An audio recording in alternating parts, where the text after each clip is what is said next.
von großartigen Profi-Rennfahrern in der Startgruppe 1, die um den Sieg kämpfen. Am Ende das glücklichere Ende für Thomas Preining. Der Mercedes gefahren zu diesem Zeitpunkt von Fabi Schiller kam nicht mehr ran.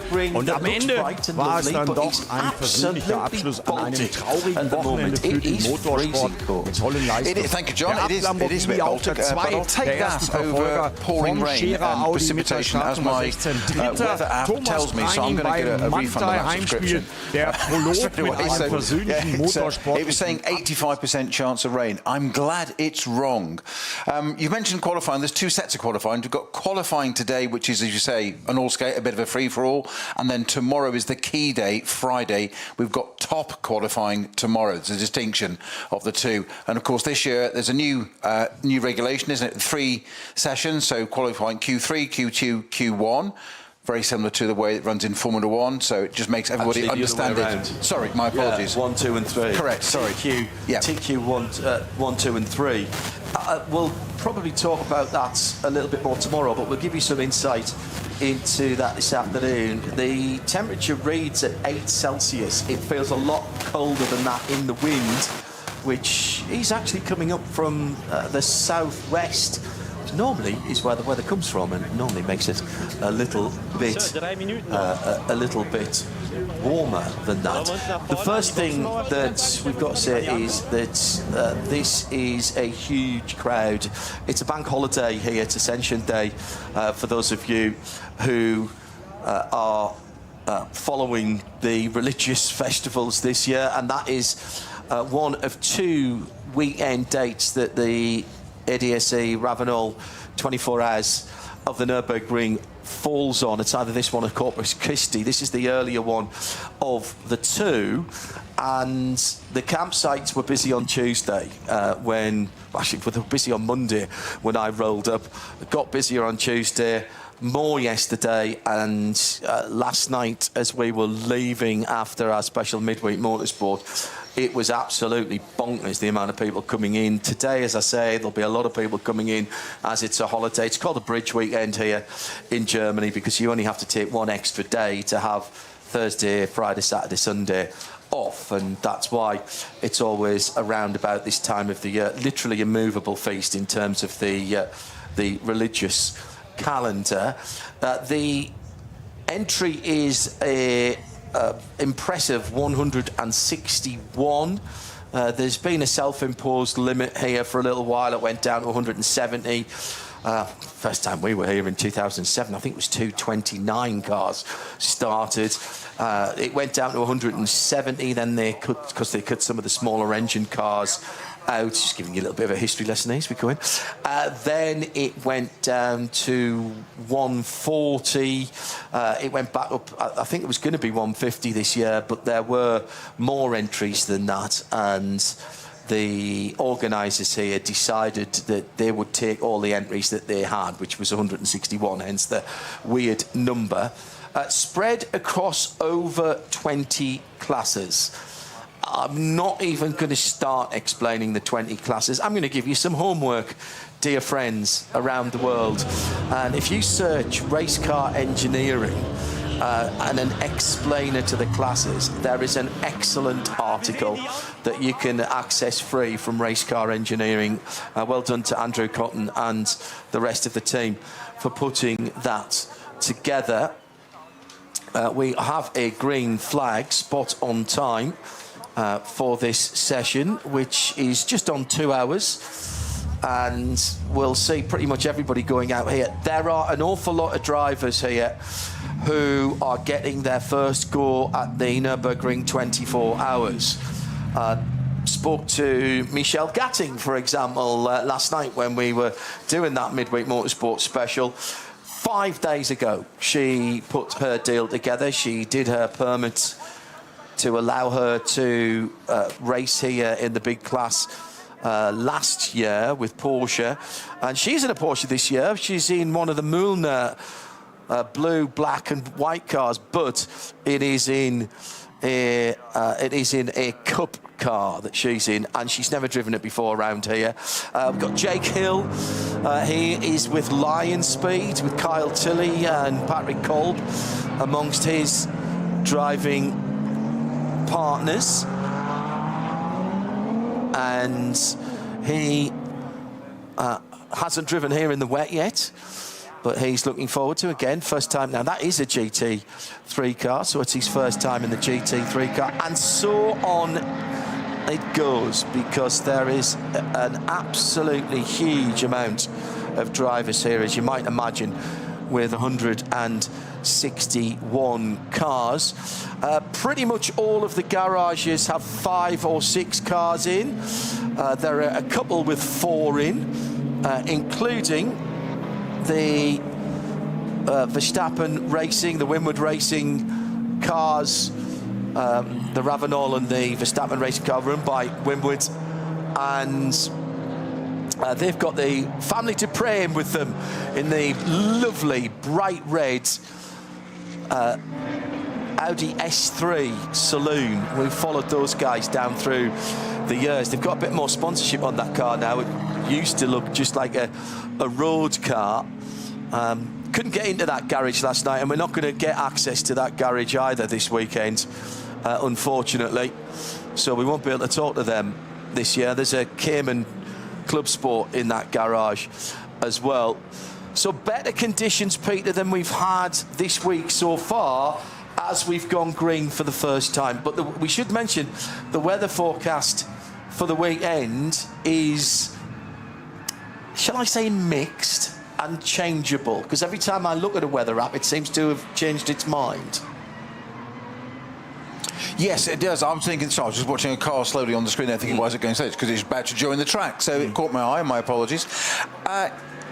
Yes, as I said, looking out of the window of our commentary box over the pit straight start-finish line, it is fabulous to see some blue sky and white clouds, when I wasn't expecting that at all. I hope it stays this way. I've got a feeling it won't.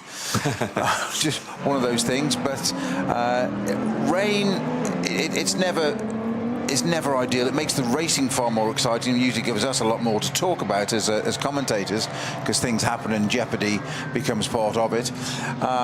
The drivers don't always like it. Some do, some don't. People love racing in the rain, some don't. I'm one of those weird freaks of nature, as you know. I thought I'd say it first, that enjoys racing in the rain. In fact, give me a 24-hour race, give me dark and give me rain, and I'm happy. What was really interesting, and I said about the amount that everybody's just going out onto the Nordschleife for the first time now. You can, in these early sessions, actually, there are a set of cones out on the start-finish line of the Grand Prix track, which means you can come around and not go out onto the hats and back. So if you just want to get a bit more heat into your tyres, if you just want to shake the car down, if you just want to make sure that everything is bolted on properly, a very good idea, you can come back around and restart your lap without any penalty. But of course, that means that your lap restarts when you come back across the start-finish line. When we get into the race, those cones will disappear and you won't be able to do that. I thought it was interesting actually talking to a number of drivers, including Michelle Gatling and to Jake Hill last night as well. They were saying they actually hoped, because they haven't got so much experience in the cars that they are driving, they rather hoped that it was wet, because they felt that they could feel how the car was moving closer to the edge of its performance envelope, whilst not having to be quite as committed through the myriad of fast corners that there are here, Peter. And that's an interesting point, isn't it? But if you are closer to the ragged edge of adhesion, but going a bit slower, things happen. Not in slow motion, but at least the car's not snapping on you when it's getting to the edge of its grip. Yeah, the wet's a great leveller for all drivers. Some of what we would consider normally slower cars, I use that term advisedly, but David and Goliath, they can have a bit more of a chance in the wet, because it's that great level. So a heavier car with less power, the power advantage isn't as much in the wet. We've just got our first, I'm going to say retirement, that's not the right phrase, but the first car to have stopped hasn't even got off the Grand Prix circuit, unfortunately. That's our number 909 Kramer Racing Cup 2 Porsche. It's either Peter Sander, Christian Kramer or Leo Messenger at the wheel of that. I'm just going to try and find where that is. Sorry, who's driving that, but the car is currently It's on the back section, so the bit you were just mentioning about, John, it's got all the way out there. That's our first Code 60 of the weekend. Undoubtedly not the last. Well, no, most certainly not. That's one of our Cup 2 runs. Cup 2 cars would be very interesting. Now, we're talking about speed differentials and things there. Cup 2 runners in the dry, because they've got so much power and not as much aero, they're actually the fastest cars on the straight parts, as in dotting a her, not the SP9 GT3 cars, would you believe, which is quite extraordinary. So you'll get a Cup 2 3 car overtaking a GT3 car. It's quite extraordinary sight to behold here, of the many things you see at the Nürburgring that defy physics. Indeed. But they don't actually. That's the point. They don't defy physics. It is physics that makes it faster. Less drag, more miles per hour, basically, is what it comes down to. Hello to those of you listening around the circuit as well on our audio service, part of the Radio Show Limited network of channels, live and free for everything this weekend. So wherever you are in the world, you can take us with you. You go to radiolemans.co or radio-show.co.uk. Click on the player. We're on RS1, part of the Radio Show Limited network, and of course the World Feed TV, available via the Nürburgring 24 official YouTube channel. If you want to get in touch with us and join the conversation at RSL_studio, use the hashtag RSLN24. And we've already got some people doing that. That comes up in the screen in front of us. Hello to Right Turn Lover, listening in, overlooking Hock Asian. Some of those better be Asian than hopefully Hock and close to Tal. Very good. Very good indeed. At RSL_studio, hashtag RSLN24. Matt Hunter is tuning into the feed from a sunny but windy Devon in the UK, introducing his workmates to the wonders of endurance racing over the next couple of days. Oh, very good, Matt. Very good indeed. I'm not even talking about times at the moment because we're not getting any full lap times. If you are coming to us from other forms of racing, and I'm sure that many of you will be, cleanse your mind. Cleanse your mind completely of any other racing that you've ever watched. Now, I even include those of you who follow us in World Endurance Championship, IMSA, the 24-hour series, Bathurst, all of the other great events, Le Mans, that we cover. Even Le Mans, you cleanse your mind. Le Mans is 8.5 miles around. This circuit is pretty much twice that. It's a little bit under twice that around the Grand Prix track, the version that we use here, and onto the Nürburgring Nordschleife. Got one of the Audi touring cars facing the wrong direction, and that is the very brightly coloured number 621, which I was talking to the guys last night. They're very excited about that car, and he's pointing back in the right direction now. Is it 621 or is that 921? Well, it wasn't upside down, was it? 821. See, I remember the colour, but not the name. From Sharky Racing. Yeah, just two drivers listed on my list. That's Max Heidler, and Sasha Seigert. A couple of Germans there in the DSG, number 821. As I was saying, cleanse your mind of other motor racing. Lap times here, I'll get back to that in a moment. One of the GR Toyotas is stationary on the Grand Prix circuit, and that, I'm afraid, is not good news for one of the Toyo tyres with Ring Racing cars. This is one of the VT2 rear-wheel drive cars. 520. The Supra of Ring Racing. Takuma Miyazono, Masato Kawabata, Okato Matsuyama, and Jin Horino, all four Japanese drivers, and Itsukoto Matsuyama behind the wheel. He's put his hazard flashes on. Lap times here are long, very, very long. Being 45 seconds off the pace is nothing here. Being 3 minutes, 4 minutes, 5 minutes ahead is nothing here. That's half a lap. So when you see these big gaps during the race at the weekend and you think, oh, my guy's doing rather well, or my guy's doing rather badly, or my team's not performing, It's a 9 to 10 to 11-minute lap, depending on the classes of the cars. And therefore, those time differences that you're used to... Oh, my, somebody just lost 0.2 of a second. Nah, forget that. Forget that. There will be sectors where people are losing 5 seconds if they catch it wrong or catch a code 60. The other thing that you're going to have to think about, Peter, is we don't do safety cars here. There will be no safety cars because this is in some ways a throwback, but in some ways, and you've raced here, it is responsibility being put back to the drivers to have respect for their competitors and for the safety workers.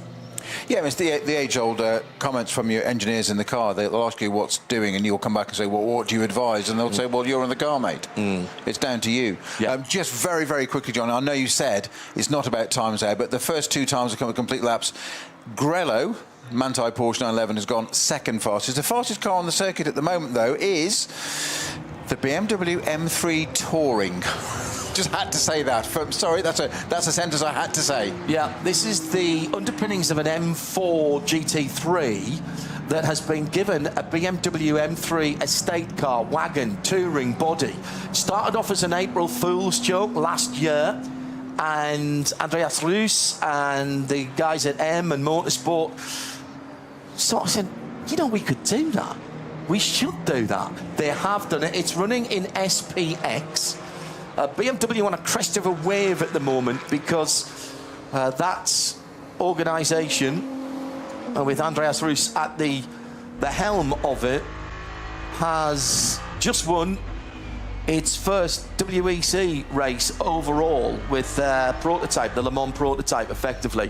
And they were first and second at Spa last weekend. Quite a lot of the people have come straight down from there. That's BMW M3 Touring just on the hats and back now. It was in a testing livery before. It's now in the most incredible black front with the bright coloured stripes on the back. It's going to be a modeller's dream. We're all wanting the slot car already. And I'll tell you now, I'm going to have a little side bet with you. I think that'll get through into top qualifying 3. And I think they want pole position. I think they want to win pole position. The car runs in SPX. We've got a fire in the pit lane. Is it steam? Oh, it's steam, I think. Is it steam? Yeah. I'm hoping it's steam. Jens Klingman at the wheel of the Touring, by the way. Yeah. I totally agree with those 2 statements that I think it'll get through, and no reason why it shouldn't. I don't think it'll grab pole. Right. I would love it to, and I know they want it to. I just don't think it will. But the most respectable time therefore was a 9:06 straight off out of the box. Now, the car that's in strife, and it is steam, you're Number right. 7 Lamborghini. That is the Conrad Lamborghini. We've also lost, John, by the way, the first of our SP9 runners has stopped. SP Pro cars as well. The 24 Lion Speed Porsche has stopped out on the circuit well. Now, that is very bad news for somebody I was talking to last night, because I'm pretty certain that's Patrick Cole and Jake Hill car, along with Kyle Tilley. No, the 24 car is Heinrich Van Toren. Oh, it's the other one. Yeah. Okay, sorry. That's the other one, okay. So Lawrence Heinrich, who... Lauren Heinrich, relatively newly minted LMP driver in the States, prototype driver in the States, coming back to his GT roots. Lawrence Vanto, who, as we know, is heading to McLaren for their Le Mans program, and will be developing that car whilst he's still racing for Porsche in the USA. The Dacia is out. That's the 300 car. That is the blue and bright green machine. I'm going to try and finish my thought about the BMW. The BMW M3 Touring. I had a chat with Andreas Reuss about that car prior to the first WEC race, and there has been an SPX on pole position here before, and the trophy that will be handed out tomorrow is named after it. It is the Glickenhaus Trophy, and the Glickenhaus took pole position here from the SPX class. SP9 is for the homologated GT3 cars. SPX are the cars that have a similar performance to that, but aren't an homologated global GT3 car. And right now, the Touring isn't. So there's a interesting battle going on. The HWA Evos are in SPX as well, I think, if I remember rightly. We've already got now somebody's gone into the barriers there, because that is a barrier recovery. And that's the line speed car. That's the number 24 line speed car. Metzgersfeld. That's why we've got a code 60 there. Right. So that's the other thing. I said to you that we wouldn't get safety cars. What you will see is track vehicles. And you might be saying, if you've come from other areas of motorsport, and making other strange noises. Again, as we were talking about earlier, it is down to the drivers to be responsible. Now, if they aren't responsible, they can be taken out of the race. You can have your ring permit, which you have to work very hard to get nowadays. You can have that revoked within the race weekend, indeed within the race. We saw it at the, I think it was the qualifying weekend. At least one person had that happen. We've seen it in the race in the past as well. And this is putting the responsibility back on the drivers. It's not a disregard for safety, not at all. Quite the reverse. And there are all kinds of panels and onboard features of the cars and safety features. The whole track now has got fibre all the way around, fibre optics all the way around it, so that we can have cameras around there and that the marshal's posts are all linked together. That's not to say it's not still dangerous. Of course it is. Motorsport always is, and you can't mitigate for every eventuality. So we are, what, 20 minutes in? Well, I'm no PR man, John, as this next statement will probably validate, but it would be great at the moment if you could just put this little soundbite out. At the moment, the fastest car on the track is the BMW M3 Touring, and it is currently 5 seconds quicker than the second place car, a certain Max Verstappen in the Wimbledon Racing AMG. That's a great bit of PR for a minute for the BMW, isn't it? Everyone likes a fast wagon. Exactly. And as we say that, of course, it's usurped by one of the Black Falcon cars. I've got it just in time, then. It is the number one car, appropriate enough, that's gone to the top for... sorry, no, it isn't. It is the number 5 car that's gone to the top for Black Falcon, Gabriele Piana, who has just popped up to the top in that very gold-coloured car. It's gold, mate. Gold. Lovely. Gold and orange and black. And there's some fantastic liveries here this year. And there is a spotter guide for all 161 cars. Expertly done. So what a fabulous mix at the top already, John. I know it is only early days and it's just a little bit of an eye to where we might be going, but fastest car at the moment is a Porsche, followed by the BMW, the Touring we've just mentioned, the M3, Mercedes, AMG third, Schumacher in the Ford Mustang in 4th, Van der Linde in the Rover Racing BMW, and it takes until 6th place to have Iancan Guven in the Manthey Porsche 911 Grello in 6th place. Good mixture at the very top there. Different manufacturers, always good to see. Open tyre formula for this race. That's a good point. Everybody can use what tyres you want. It's absolutely brilliant. I love that about this series. I counted 9 different tyre manufacturers when I walked down the pit lane. I may have missed one or two because it was throwing it down in rain and quite cool last night when I was doing the live into midweek motorsport. But as Peter Snowden points out quite rightly, it is an open tyre formula, and another problem with an overheating car. And he's been hit by another car. And that it was 988, I think, that was stationary, John. Is that one of the Mustangs that's hit him as he's come through? Looks like it. 64, 65 and 67, the Mustang, the car that was stationary. Fortunately, the driver was out but hadn't moved away from it, and it looked like it was already having a problem with either smoke or steam coming out. It was one of the Cup 2 Porsches with the turbo body. What number did you reckon that was, Pete? Well, I thought 988 at a quick glance I saw, but that doesn't seem to compute. Well, there's a whole load of Team Zork Rennsport cars in that Cup 2 and Cup 3 area. 900. You think it was the 900? It is 900. Okay, so that is the one of the Black Falcon Team Zimmerman cars. Yeah, Cup 2 Pro, yeah. Paul Meyer from the Netherlands, Ben Kolowski from here in Germany, Ben Heitz from Chile, and Alexander Hart from Deutschland, from Germany, excuse me. And what was the other car that hit it? Well, I think that's stopped too soon to have done that. But it was. The Porsche was stationary, and the driver was on the track side on the gravel watching it. It's the 146, 146 Porsche that's hit it, and he was standing there trying to get marshals to it, and the Porsche, the other one, 146, just which is the GT tyres and car, just clattered into the back of the 900. This is on the Grand Prix circuit, and the GT tyres number 146 is one of the WS racing cars, which has got Carrie Shiner.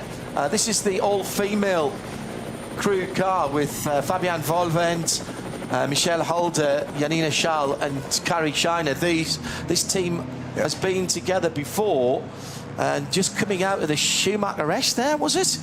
On the Grand Prix circuit. And the driver just wandering around at the side of the car. It already had a problem, and there was steam or smoke coming from the original car. So two Porsches. Apologies to Ford, who I probably scared the life out of. I just saw a Ford Racing Blue car going through. Actually, one of... No, you're absolutely right, John. Out to the Schumacher-esque, exactly where it was. Yeah. Well, that bit at least I got right. But that's what's alarming there is that the driver was standing at the side of the track trying to get marshals to the car, quite rightly, as you would do in that situation. But then gets the other car, the 146, went between the pair of them and hit the back of that car. He wasn't even aware of it. Oh, she wasn't even aware of it. She was standing there, and it's taken the left rear. I think that car was off the stationary car, and the front right off the 146. So the 900 left rear, they're going to have severe damage there. I would be surprised if the 900 is repairable. Well, I think that car was already having a fire, if I'm honest. Yes, I think that's why the driver was trying to get the marshals to it ASAP. Yes. I agree, exactly what they were trying to do. Yeah. Now the problem is, of course, that so early on in the session, we haven't had some of these guys around to even tell you who was in those cars. I'm just trying to get a driver for both of those for you. We'll try and do that. They are both out of the cars, we should say that. And there will be a slow zone now in that part of the circuit. And actually, the circuit is very nearly blocked at that point there, and everybody's slowing down. We've got the BMW Z4s back. This is a bit of a back to the future, isn't it? There are several fan favourites. The Dacia number 300 will undoubtedly be one. The BMW Touring we've talked about. We've got the SAG Motor and Motorsport 3M BMW Z4 E89 Evo. This is a 2013 car. The number 36 has Julian Reer, Ralf Schall, Henry Valkenhorst, you recognise that name, Christian Scherer in that car. And they didn't have the easiest of runnings when they were trying to shake the cars down. But it's great to have that car back. We've also got the HWA engineering speed cars. They are the 61, 62 and 63. Look like an old Mercedes 190e touring car, DTM car. Look like it. They're saying 525, 40 horsepower. It's a V6 twin turbo now, rather than the old DTM V8 engine. And whilst the centre section owes something to a 190, the rest of the car has been specifically built for this race. And glorious they look too, as well. Top of the shop now is the Audi R8 LMS of Max Kreuzer Racing. Ben Löchter behind the wheel of that car. And time for that one is an 8 minutes 54. So this is getting a bit more interesting. The HRT Ford Mustang GT3 Evo, the number 67 car, and that is in second but leading its class. So that's an alternative fuel car we've got at the top. Nürburgring and the ADAC 24 Hours has a rich history of bringing new technology in. We've had hydrogen cars here in the past, diesels. The alternative fuel cars, for the most part, I think this year are all running on renewable fuels. As the Black Falcon, Giorgio Piana, goes back to the top in the number 5, Gabriele Piana, sorry, in the gold Porsche. Yeah, only just though. It was 854.2 for the Audi and 854 dead now. It was the Mustang, you say, in HRT Mustang, Dennis Olsen in third place. Harry King in the high-class racing Porsche in fourth at the moment. That's the number 86, which is the dark red and white striped car. Really nice. High-class by name and high-class livery as well. Really suits the 992 body shape. Then the McLaren Der Motorsport. Is it McLaren's? Yeah. Yep. Won last weekend at the Spa 6 Hours. Their first victory in the WEC. Then Schnitzelarm Racing GmbH for the SP9 class. If you're not from around these parts, the sponsor there, Schnitzelarm, is a restaurant that specialises in... Anyone? At the back there, Bueller? Yes. Oh, Schnitzel. No way. All schnitzel all day. And we've been saying that for such a long time, since they came into the NLS and to the Nürburgring 24 Hours, and we've still not had a plate of schnitzel delivered. We live in hope. We live in hope. At RSL_studio, use the hashtag RSLN24. Hello to Matt Hawkins, listening in. He says, classic start to the weekend already. Yes, it is. I hope you're enjoying it. Good to have all of your company from around the world. Late in the evening, what's 9:45 in Sydney, Australia. I know a lot of you will be sitting up watching that. Again, at RSL_studio. So Porsche on its way back is the... What's that Porsche, Peter, on the back of the flatbed as it comes down? I'm not at the right angle to the screen to see that. Is that the 146 that's been brought in, or the 900? I thought they would have brought it onto the... It's a green and white car. That's got to be the 146 because the front. Oh no, that's the Lion Speed car. That's the number 24 Lion Speed car that went off the first code 60. Yes, of course it is. It's the Lauren Heinrich, Lawrence Vantour, and Ricardo Feller car. So that's very much a fancied car, and already on its way back. The detritus of the accident on the Grand Prix circuit also being cleared up at the moment So again, no safety cars as such. So this will be covered by double yellows and slow zone. We will have a track intervention car sitting behind that recovery vehicle with its lights on. There's a mixture of cars here. I'm just seeing a Porsche getting pulled in, a rhubarb and custard coloured Porsche Cup 2 car being pulled down the front straight as well, just past us. So that's been pulled by an Audi estate car. We've got Cooper 4 Mentors, the VZs out there. There's still the old pickup truck, the fire truck, the big American Ford. And I think we've still got at least one of the old Jeep Cherokees, although they might have been retired now. We don't see them so often. They were such a feature here. I bet they're back up though somewhere, aren't they? Somewhere in a lockup somewhere, just in case. They'll be there on a trickle charger, ready to go. You know they will. You know they will. Because you know they're reliable. Well, absolutely. That straight 6 4-litre. I had one of those out in the Gulf for the first Gulf War. That was our logistics, one of our logistics vehicles that I bought, along with a twin cab, twin wheel Silverado. Right, it is the number 60. No, it's that 982. It's the 982 that's under tow at the moment, Peter.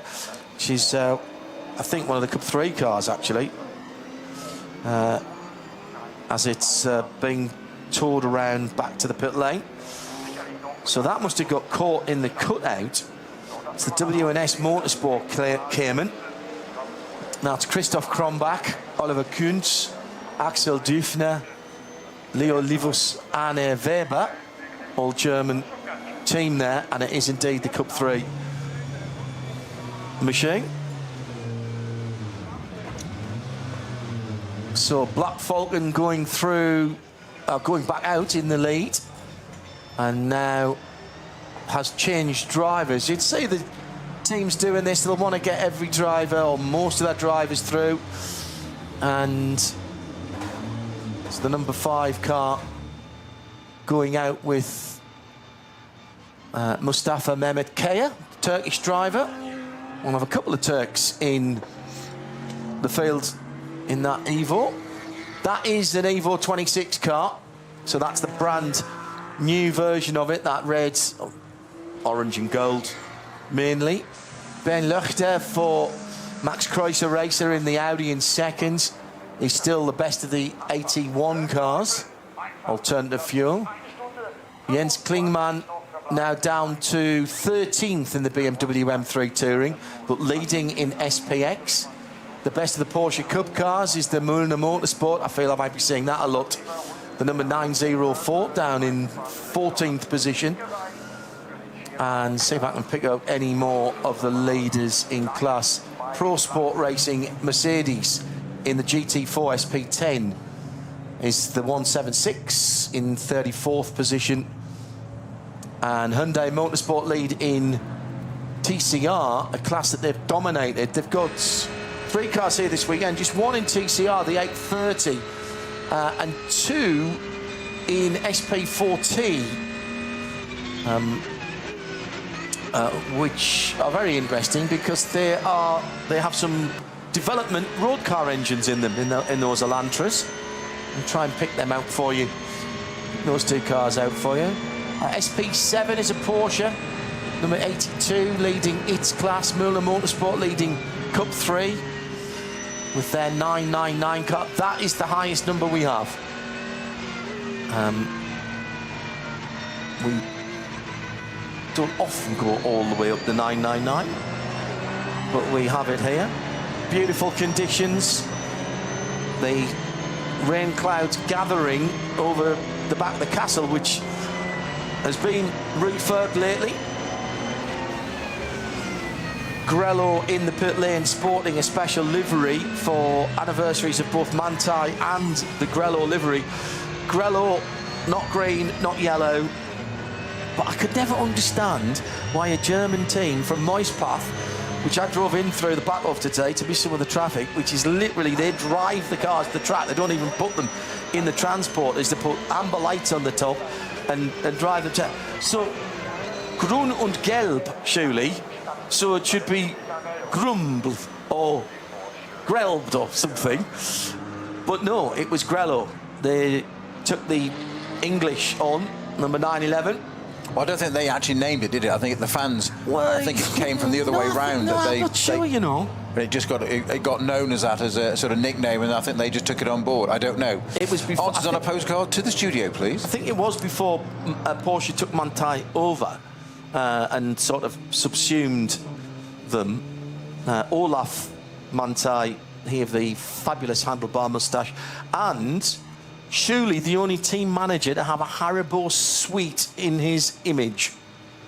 The special Haribo chewy sweet special editions for this race, around this race. Not only had the Golden Bear, there was a 911 and there was an Olaf Manthey. I think you've done everything, haven't you, Peter, when you get a small gummy sweet made in your image, including the handlebar moustache. There's no future, is there? What else can you do? Well, he's retired after that, mate. You're done, aren't you? He passed the team on to his son and retired. There's nothing more to achieve, is there?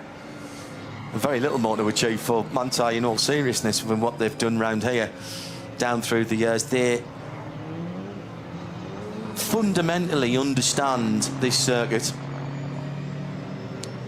So we are 40 minutes into this 2-hour session. Hello. Good day to Phil Anson. Fabulous Phil Anson. Phil, thanks for lending us your ears and your eyes on this one. A rainy Noosa Heads in not so sunny odds at the moment. He loves the touring. He says the last estate racing car I can remember was the 850 Volvo in British touring cars. Has there been any more? T5. I've just got to the bottom of Grello. Which is? It's actually Grell is German for glaring, and yellow. It's an amalgamation of the two. Glaring yellow. Grello. Okay. It's not green and yellow. Can you think of glaring yellow. Any other estate cars that have raced other than the 850? There's bound to have been something bizarre that's been around here. There's bound to be something. In the early days. Probably a Passat or something like that around here. Mini Clubman. Mini Clubman. Yeah, that counted as a estate car. That was back in the 70s. Motorsports in the UK. There was a Mini Clubman. A famous mini tuner has redone a classic Mini as well, and that's going to annoy me. It's not Nick Swift, but... Hello, Phil. Hope you're settling back in at home. Roxy at RSL_studio, hashtag RSL N24. Any repercussions for the driver that hit the 911 on the GP track? Well, they'll have a look at it, I'm sure.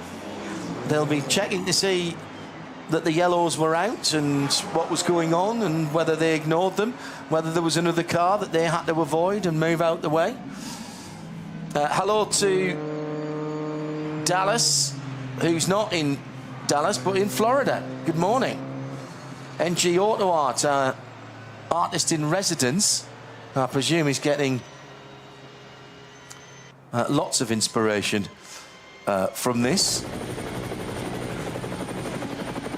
Having a sandwich in the garden.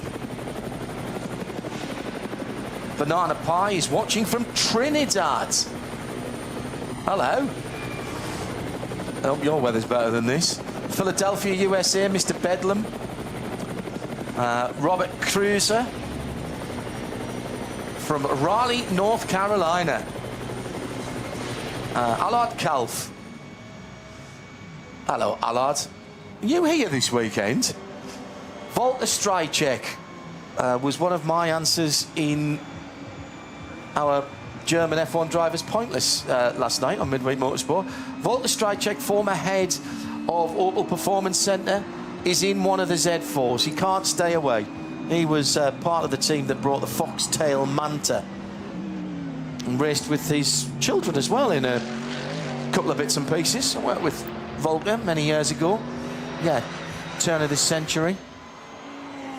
Thanks for tuning in, everybody. Nothing will ever beat the Peugeot 806 that raced in Spa back in 1995. That would have been my choice for here. It was a 405 Super Tourer underneath a Peugeot 806 MPV body. I think might have been a 406, but it was brilliant. Full works colours, and would have been ideal for round here in those days. And that was Roxy as well. Very good. Honda raced a Civic Estate in BTCC, says L12. Yes, they did. Josh also getting that in. Yeah, that was Gordon Shedden, and was that Matt Neal as well there? I think it probably was. Ryan Hoover Transport from Chicago, Illinois, running CNC machines, cutting parts. Oh, yes, Ash Sutton raced the Subaru Levo in BTCC as well. Well done, James. Good one.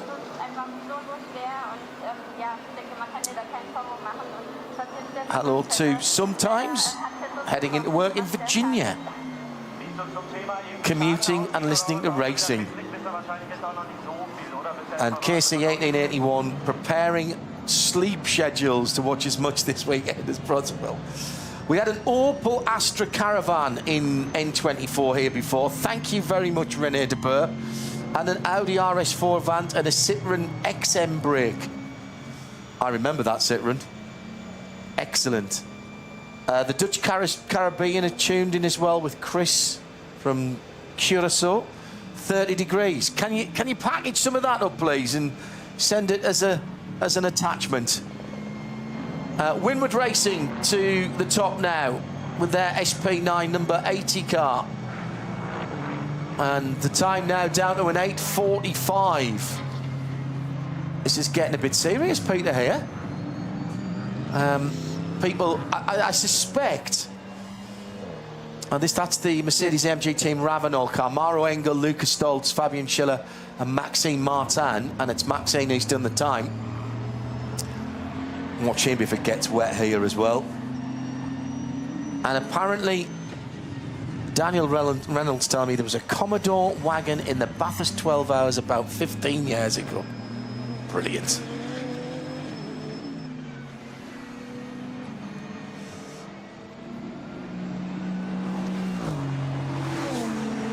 Who did we have, Snowy, in that Lion Spade number 24? Who took that car out and subsequently ended up in the barriers? Stand by, I will find out for us. Thank you. Because I'm being reminded by Richard that Lawrence Vantor had a weekend-ending crash in the Porsche last year on the Thursday, maybe? It was last year or the year before, Richard, I think. It was Ricardo Fella. It was Ricardo Fella, OK. But more bad news for that car. Joel Sturm's just coming in the pits in the Dynamic GT Porsche number 54, 8th place for them. So remember when I said cleanse your mind of all things otherly racing and don't worry about big gaps? Well, there's 4.5 seconds between first and second and 4.2 between second and third. And then we're down to tenths and half a tenths and all sorts of things. Round an 8.5, 8 3/4 minute lap. Live and free around the world on RS1, part of the Radio Show Limited network of audio and visual channels. Good to have your company. And of course, also on the World Feed TV via the official Nürburgring 24 YouTube channel, ADAC RAVENOL 24h for 2026, the 54th running of this race.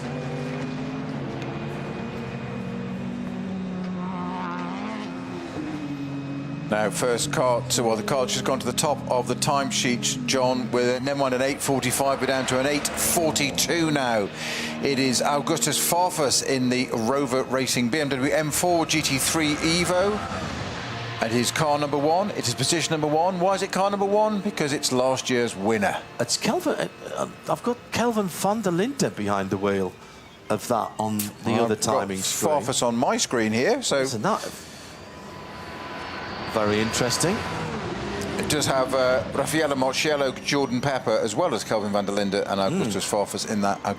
My apologies, Farfus in that car. That has just been usurped, however, by our number 44 entry, which is indeed the Falcon Motorsports Porsche, and that has Maurice Schering at the wheel, who's just popped in a 8:41.4. Now, the car that was in the pits for quite a while, I noticed, was our number 3 entry, the Team Verstappen, Mercedes. Max Verstappen took that car out to start with, and they did a driver swap, so that'll be out and there. But we're getting some of the top hitters, top names, sorry, coming to the hit at the top of the list now, John. Schering, Farfus, Van Tool, Martin is in the number 80 Winward Racing Mercedes. That's Max Martin. Max Martin, my apologies, yes. And Kevin Estra in number 911 Grello. Christopher Haase is in the Shearer Motorsport in 6th. And alternative fueled cars now is in 19th. That's got Tom Coronel at the wheel, who's just popped. He was 7th, he's 8th now, but it's still the first alternative fuel car leading them from the Max Cruiser Racing entry, R8, with its teammates just behind it with 8th and 9th. Yeah. Well, we've got another Trinidad listener and watcher, TK Wound, behind earlier one. I don't know if you two know each other, but you know, welcome. Watching from work in New York, Lost Matrix. Don't worry, I'm doing nothing important other than qualifying, other than watching the qualifying. And James says, would the Ferrari bread van count as an estate or a tourer? Interesting. I think I'd put that in a commercial class. Yeah. Rob Fitzgerald reminds us that in the early 2010s, the UK VAG Cup had a VW Caddy racing against all the cars in full RAC recovery colours. I seem to remember that. Boise, Idaho tuned in, and this is Caden. Just woken up, I'm having a coffee. What's happened to the 24 line speed? I think it was the first lap out, as we've just had a spin for the 653 BMW, and he wants to go and put the lottery on, because that little BMW just had a spin at the Hudson back, end of the Hudson back, and not hit anything. And yeah, but he did the right thing, John. When the car spun, he did exactly what he should have done, which is, if you remember, the dear old Jerry Marshall, icon of national motor racing in the UK, always said with these young drivers when they spin, he said, get on the brakes, slow the car down. Was that the 7 Conrad? The 7 Conrad car going around on the Grand Prix circuit, the Dacia running long.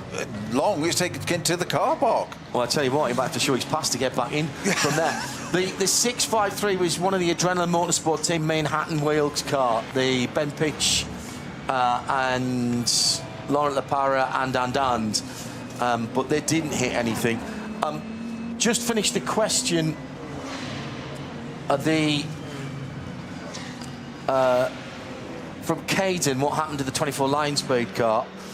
I think it was the first lap out onto the Nordschleife, contact with the wall at Metzgerfeld, and did enough to need some barrier repair there for Ricardo Feller, who we only saw one long shot from behind, which appeared it was just buried in the barrier, not massively heavily, but it looks like it had understeered off or something. Somebody's dropped a whole load of fluids on the way up to the top of the foxhole, that is, just coming out and up over the top of the brow. That's a very fast place there. That's one of the older track vehicles that's there, one of the American pickup trucks.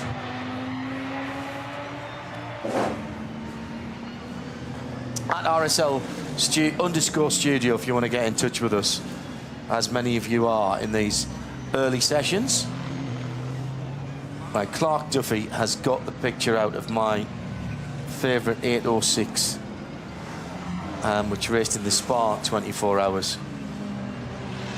Absolutely incredible that car was for sale within the last couple of 3 years. Greg says, I first watched the Z4s racing at Lime Rock Park in 2015. I was so inspired, I bought myself a Z4. Have you still got it? He's in Rhode Island, in the US. That's what's called marketing. So we are just about to knock on the door. The first hour completed here in the 54th running of the ADAC RAVENOL 24h the Nürburgring. Nicky Katzberg's just brought the Lamborghini Huracan of Red Bull Abt into the pits after an 8-minute 40 dead. New fastest lap of the race from Falcon Porsche number 44 in second. The two, what used to be the two Falcon cars, the 44 is still a Falcon car. The other car, which I think from memory is the 17, is now in Dunlop colours. But we've kept hold of the, yeah, it is the 17. That's the Julian Andlar, Donian Barcolacci, Nico Menzel, sorry Nico, and Alessio Picardiello. My brief run down the pit lane last night in the rain and the wind was just enough for me to get some of the liveries in my head. Was really more concentrating and not getting hypothermia. So Nicky Katzberg's now taken the Red Bull Lamborghini Huracan to the top of the time sheet currently with an 8:40. Just come back in the pits, Peter, as I mentioned, yeah. And what he did was, he did the lap, finished it, and then came round and did the cutout and came straight back in the pit lane, which is quite... You can do that now. You won't be able to do that later on when we get to racing. So it's Lamborghini, Porsche, 2 BMW, the M4 Rover racing cars, 1 and 99. Then the first of the Mercedes is the number 80 Winward Racing. That's the Ravenol car. Mauro Engel out in that car. That's the teammate to the Verstappen racing car. Manthey Racing, Kevin Estre in 6th with the 911. Then the number 7, the 7th place car is the Verstappen Winward Racing car. Top 10 made up of HRT Ford with the 65 in 8th. 9th is Chris Haase for Share Sport PHX in the Audi number 16, and the Lamborghini Huracan is... Now that's the Red Bull Abt. That's the other Red Bull Abt team, sorry. Mirko Bortolotti in the 84 car. Was just slightly confused for a moment there, having just seen the team car go at the top. And Nick Yellerly has gone back out in the car that is now quickest, having just been vacated by Nicky Katzberg. Early days, though. As I said, chill, recalibrate, pick out your favourite liveries. Lots of Red Bull liveries here this year, which is interesting because the race, of course, is sponsored by Monster, and there's a bit of a, I don't know if there's a bit of a grudge match going on between those two energy drinks. Got a lot of Monster Energy promotional staff staying at the same spot as ours. They were driving very lovely sounding American pickup trucks around last night when I got in. I suspect they'll be in bed much earlier than we will be this evening. Now, Maurice Schering has just set a new fastest lap to top than the Falcon Porsche, going from an 8-minute 40 down to an 8-minute 30. Yeah. Well, that's again, reset. Es ist natürlich schade die Trainingszeit, die verloren geht. Also fühle ich mich einfach schlecht fürs Team. Aber es ist erst Donnerstag und kämpfen weiter.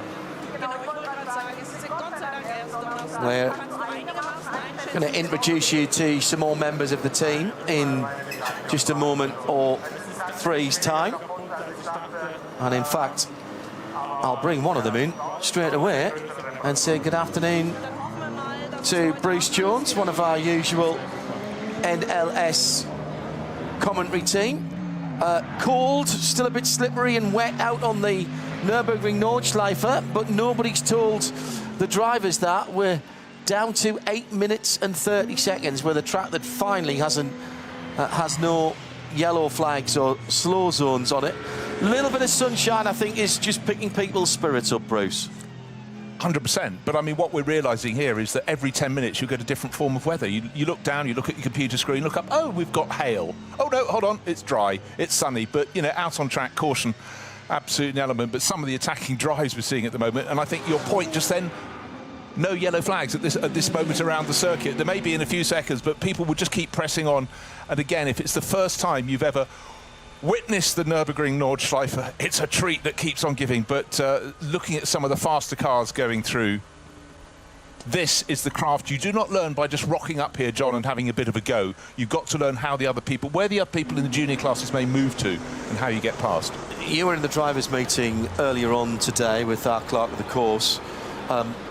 Multilingual, there's normally 2 or sometimes 3 driver meetings, 1 English, 1 German, and 1 as a catch-up for pretty much anyone else, because there are so many. But I don't think there's actually a room here where they can get all the drivers in at once. No chance. Not. What do you think about it? Let's do the numbers. Let's call it 3 drivers per car. As you say, some have more, but that's still 540 drivers if you've got 3 per car. But we know fully well it's over 600.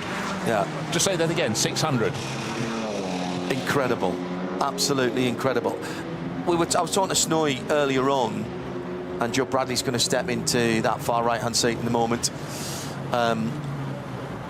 about the responsibility firmly being put on the drivers in terms of whose responsibility it is to be safe on this circuit. The word unique is overused and incorrectly used in a lot of scenarios in the modern world, but there is nothing like the Nürburgring Nordschleife. You can argue that every racetrack is unique unless it's been built as a copy of another one, but this one has a character of its own, it has a rhythm of its own, and because of its length and the speed differential in the 20-odd classes, it has requirements from the drivers all of its own. Yeah, and basically the word that springs to my mind, John, is the fact it's relentless, one corner after another, and many points around the circuit. There is very small amount of, let's say, line of sight.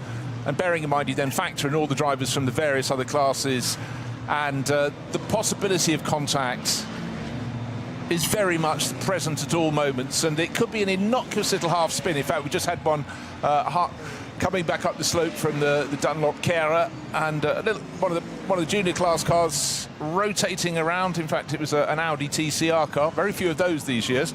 Obviously, things have changed a little bit. Second time that car's had a spin. Is it? That's right. Number 821, and that had a spin is that the first corner again? I think it was actually, yes. It was a bit further up the slope. One of the more unusual cars here is the KTM Crossbow in a very fetching dark red colour, entered by Writer Engineering, who've done an awful lot of the development of these cars. Audi engined, that's running in the GTX category, and with the clamshell on the front end of it. Looks like a spaceship. It still just draws everyone in when you look at it. It is something different. It's been around for quite a while now, but what you see now in terms of KTM is not what we saw a handful of years ago. Everything has been advanced. They've got some good drivers in there. Lawrence Hur, who knows this circuit well. Miklas Born, young Swiss driver. But yeah, something different. I approve of that. Already getting some penalties in that will affect cars in the first race lap. The number 440 not respecting the speed limits. 30 seconds at the end of the race lap. Good afternoon to Joe Bradley. Good afternoon, John. Welcome to this year's event. Some thoughts from you on this early running, the weather, the entry, and then it'll be Johnny Palmer. Well, we've had all seasons, haven't we? We've literally, since we arrived here, we've had bright sunshine with warm, ambient, beautiful sort of sun tanning weather. And then it rained, then it hailstormed, it actually snowed, and it hurt. The hail was actually hitting my face, my recently sunburnt face. And it was actually staying. And then the rain went, and then the hailstones went, and the sun has come out, and we've got a beautiful weather. Beautiful sunshine, I should say. However, the ambient temperature is still barely above 10 degrees. The track temperature, though, guys, will be getting up there because the sun has got some energy in it, and it's kind of perfect track conditions. It's recalibration time, though, isn't it? Whenever we get here, I use this session to recalibrate. It's such a long lap here on the Nordschleife and the 24-hour race configuration of the Nürburgring. It literally takes ages to get around, and you can't look at it. I mean, one of the sectors is longer than a conventional lap at, say, Spa, for instance. So it's a recalibration afternoon before we get into the weekend. Well, imagine what it's like for the spectators. They come out with a jacket, no, a bit hot in that. They take it off, get a wind cheater. No, I've got rained on. I'll take that off. Oh, what's happened to our tent? You know, it's an endurance event. And if anybody has never, ever been here before, you cannot believe we have tens of thousands of tents and caravans draped over the hillside. And coming in this morning around the Nordschleife, the very southernmost part of the circuit, I literally was flabbergasted. John said this was a unique track. It's a unique event from the sense of the fans that come here. We've been out there. If you go out there and you venture out on the track, around the track in the fan areas, you get quite an array of German thrash metal. Every 100 yards you get a different beat and a different sort of crescendo of just this wall of sound that you walk through into the next wall of sound, which is blocking out the adjacent walls of sound. It's just an incredible. And of course, they're all drinking beer. Naturally. Good afternoon, everybody. Welcome if you're just joining us to the 54th ADAC RAVENOL 24 hours of the Nürburgring. This is the first proper qualifying session of the week, and it's a great time for us to come in because the gentleman who's been grabbing a few headlines, it's fair to say, ahead of this year's event has just gone quickest in the session. Max Verstappen in the number 3 Mercedes, the Red Bull-sponsored car, doing an 18.539, which puts him 8 seconds clear of the rest of the field. It's been tricky out there with some damp patches here and there, plus, of course, lots of incident as well. So Max not only doing a splendid lap, but also finding the gap through the various incidents as well. Looking at that lap, I mean, he was astonishingly positive, let's say. He wasn't leaving anything out there, but, you know, there's an element of frustration you have to learn to curb here on the Nordschleife. Very few laps will be entirely clear of yellow. His early laps were stymied. He had a visit to the pits. He went out, but the onboard footage just showed he was not going to let half a chance go. If he could shorten the line around the circuit, he was doing it. But this is not his first play here, don't forget. He's already had 2 runs in the top class and 1 run in a junior class, which is essential to get his ring licence. Is anyone else going to get in that car, by the way? Because every time I've looked in this session, Max Verstappen has been the name associated to the car. I don't know what the programme with the other drivers consists of, but they're giving him a lot of seat time this afternoon, for sure. Well, in fairness, looking at the others, Lucas Jules Gounon and Danny Juncadea, they all know this circuit very, very well indeed. But I guess Max is doing the early hard yards. There's another qualifying session this afternoon because he's probably going to get back to the track. He's probably doing a 24-hour I-race as soon as he gets back to his caravan. I think that was last weekend, so he's fine. He hasn't got that to distract him. They're clever enough not to organise them on the same weekends. There is an important thing to be ticking off for every single driver in the race, though, in that they've got to do 2 flying laps at some point during the 3 qualifying sessions. You don't have to do it in each session, but this is treated, the standard qualifying sessions are treated as kind of 3 sessions bolted together. So the quickest times in the various categories could come in this session, could come in qualifying 2, could come in qualifying 3. But at the end of qualifying 3, all of the divisions that aren't permitted to run in top qualifying, their grid positions will be locked in, certainly for start group 2 and start group 3. Because yes, folks, if you've never experienced this race before, there are 3 individual grids all set off at 2-minute intervals. Because otherwise, you imagine trying to set off 161 cars all at once. The final rows, in fact, from about one third back to the rear, can't even see the lights. They wouldn't be on the main straight. So having to do it in 3 separate groups, which is very much traditional in this race and in the Nürburgring Langstrecken series, the shorter 4-hour affairs.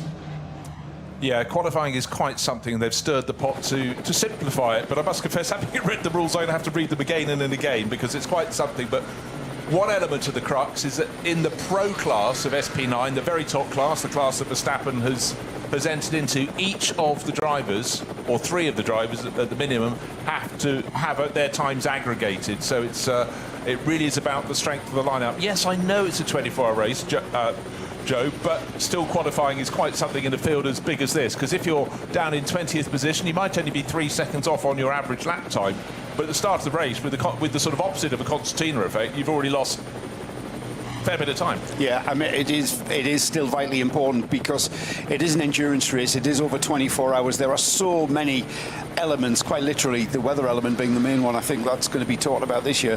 There are so many things that can be thrown at you. However, this is a 24-hour sprint race, and you might think we talk about this track not being a conventional track, but these drivers, certainly the top class drivers in the SP9 class, they attack this track and optimize every braking, every overtake opportunity throughout the 24-hour race, or indeed their stint time.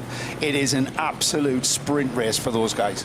But even if you stripped out all the other classes, for an SP9 class, which is for the GT3s, to thrash around this circuit lap after lap, it is something you cannot ever take your eye off the ball. It is just astonishing. However, you do have, they're not mobile chicanes, they're other drivers in other classes, but they are still running at a very, very different pace. It makes it so difficult. That's why, Bruce, I mean, you guys cover the NLS and the qualifying rounds to this race. You can't just rock up with an international driving license and do the Nürburgring 24 hours. You have to go through a specific qualification process, examination process, before they'll even allow you to race here. And part of that examination, part of that qualification process is reteaching a different driver etiquette, a different track etiquette that has to be carried out, and you have to comply with out there in those situations. Because we're doing live recoveries, and by live recoveries, we've dealt with this before, you get ADAC HGVs on the track doing laps with the race traffic, and speed limits kind of moving with them like conveyor belts. Speaking of which, by the way, Mirko Bortolotti's just done a couple of absolute best sectors at the start of the lap, so they will have been on the Grand Prix circuit. Now he's hit the Nordschleife properly, and I was hearing from some of the guys in the number 16 Audi this weekend who are already pre-qualified for the third top qualifying session. Alexander Sims and Ben Green were telling me that quite a lot of the Hatzenbach has actually been resurfaced quite recently. I said, oh, does that mean it's extra grippy? They went, well, it's smoother, but there's not really much grip out there because we haven't had a chance to experience it because of all the damp and the rain. So it's not really that much quicker, and it's still just as twisty as it was. If they changed any of that, then it would be sacrilege here. But it's interesting, you know, year to year, possibly even month to month, little sections of this track are redone, and you've got to be totally on top of where the grip level is, or more importantly, where the grip isn't. You mentioned recovery trucks, Johnny. I remember a conversation I was having with Rob Huff, having on the way back home after this event. We were on the Channel Tunnel train, so we're all standing outside the cars, and Rob's regaling us with tales, quite literally of daring do, of his race that he just encountered. He sticks his thumb under his chin and he puffs out, you know, came over a brow, pitch black, headlights looking at the sky. All of a sudden the headlights are looking at the track. Recovery truck, hazard warning lights going. He said, I do not know how close I was to smacking into the back of that truck. He said, and that was only one of many, many tales of daring do that he regaled us with. But it's a factor, but they normally won't just put out one flatbed. Obviously they'll have vehicles around moving slowly. The marshals, they've got, in fact, this year they've got a new system of panels, illuminated panels, but you are still going at warp speed on a twisting a rising bit of track. But I mean, the officialdom here, the thought of it is astonishing, the organisation required. But just the thing about resurfacing little bits of track, it's hard enough when you get levels of track in the dry that have got slightly different surfaces, but when you've got what we're going to get this weekend, a little bit damp, very damp, full wet snow, heat wave, and then the nature of all those transitions could just be the thing that will tip a car offline. We talk about the racetrack being rubbered in, and we then talk about when it rains, there's a wet line through corners. If we then got and resurfaced it, and we've got brand new tarmac out there, how quickly does that rubber in? How quickly is there a wet line that will develop? when the weather comes, and it is forecast to be very, very changeable over the course of the weekend, over the course of the race distance, it is going to be a matter of, in a lot of circumstances, pure luck of being in the right situation, in the right car. I don't think at any point of this race that we're going to get any of these drivers saying, my car setup was optimised. I had the right tyres, I had the right tyre pressure, because it's key. These guys will send these cars out on slicks knowing it's going to be wet across the other side of the track with a tyre pressure that will help them, but only help them to a point. And then they're on their own out there. No, 100%. Also, just bear in mind, you want to learn the track on a regular-sized circuit. You might go and do 10 laps in practice. Here, you might get 3, and there might be a car on the bit you wanted to try. Just so you've got to let them stay where they are. But anyhow, it's an outstanding race. The quality at the top is rising and rising and rising. You can see precisely why Max Verstappen wants to come and take on this challenge. And likewise, as it was in Formula One a long time ago, back in the 70s, we were just nippers. You'd have like guest drivers. McLaren might put a third driver in. It's always good to get that benchmark. So the drivers want to go, OK, 4-time world champion, let's see how we can go against him. Where do we stand? The McLaren story, the 1973 German Grand Prix, Jackie Ickx had walked away from Ferrari, calling it the car a S-box, S-H-I-T box, and McLaren scooped him up. They were Yardley coloured McLarens. Their drivers were Denny Hulme and Peter Revson. In comes Jackie Ickx. They go out for the first practice session, and Denny Hulme and Peter Revson went to Teddy Mayer and said, you are going to have to give him the crappiest tyres you've got and the most rubbish engine you've got, because he's not coming here to embarrass us. So they gave him the longest life engine, and they gave him the hardest set of what would have been Goodyears in those days, Bruce. And he went out, and he still went quicker than him in qualifying, and he still outpaced him in the race. And I actually had the privilege of discussing this with Jackie Ickx at the Amelia Island Concours a few years ago. And I asked him about this. His eyes lit up. And he was, yes, they tried to give me the rubbish car, and no, but I just... It's that local knowledge, it's that track knowledge, it's like knowing what's coming next to the point where you can absolutely just, throw caution to the wind. And these drivers are going to be encountering that very thing throughout this race. And some of the early shots in the German Grand Prix when he entered it the first time in a Formula 2 car around here, because they didn't have enough Formula 1 cars. The track, obviously 25 kilometres, they could fit more in. Just those jumping shots. And he's high in the air in his Matra, just sensational. Anyhow, we're here, different days, same circuit, but plenty of black cloud coming in to maybe spice things up a little bit. And even before the rain properly arrives back on the Grand Prix track, the Pro Sport Racing Aston Martin in the SP9 division, that's entered as an AM car, having a rotation. I think the 37 car is fairly new out on track, so I'm still trying to identify who's at the wheel of that. We have had action already from 159 cars. Oh, I've just scrolled past it. It's Mr. Lonroth.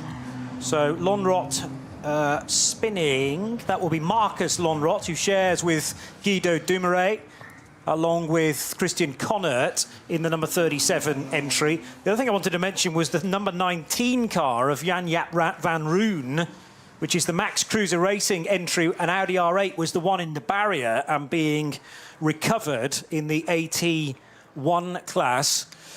There was a Ford Mustang in the list that was obviously being investigated for something. Might have been track limits, may have been something within a code 60, but that is a no further action now for one of the Fords that are here in great force again from the HRT camp.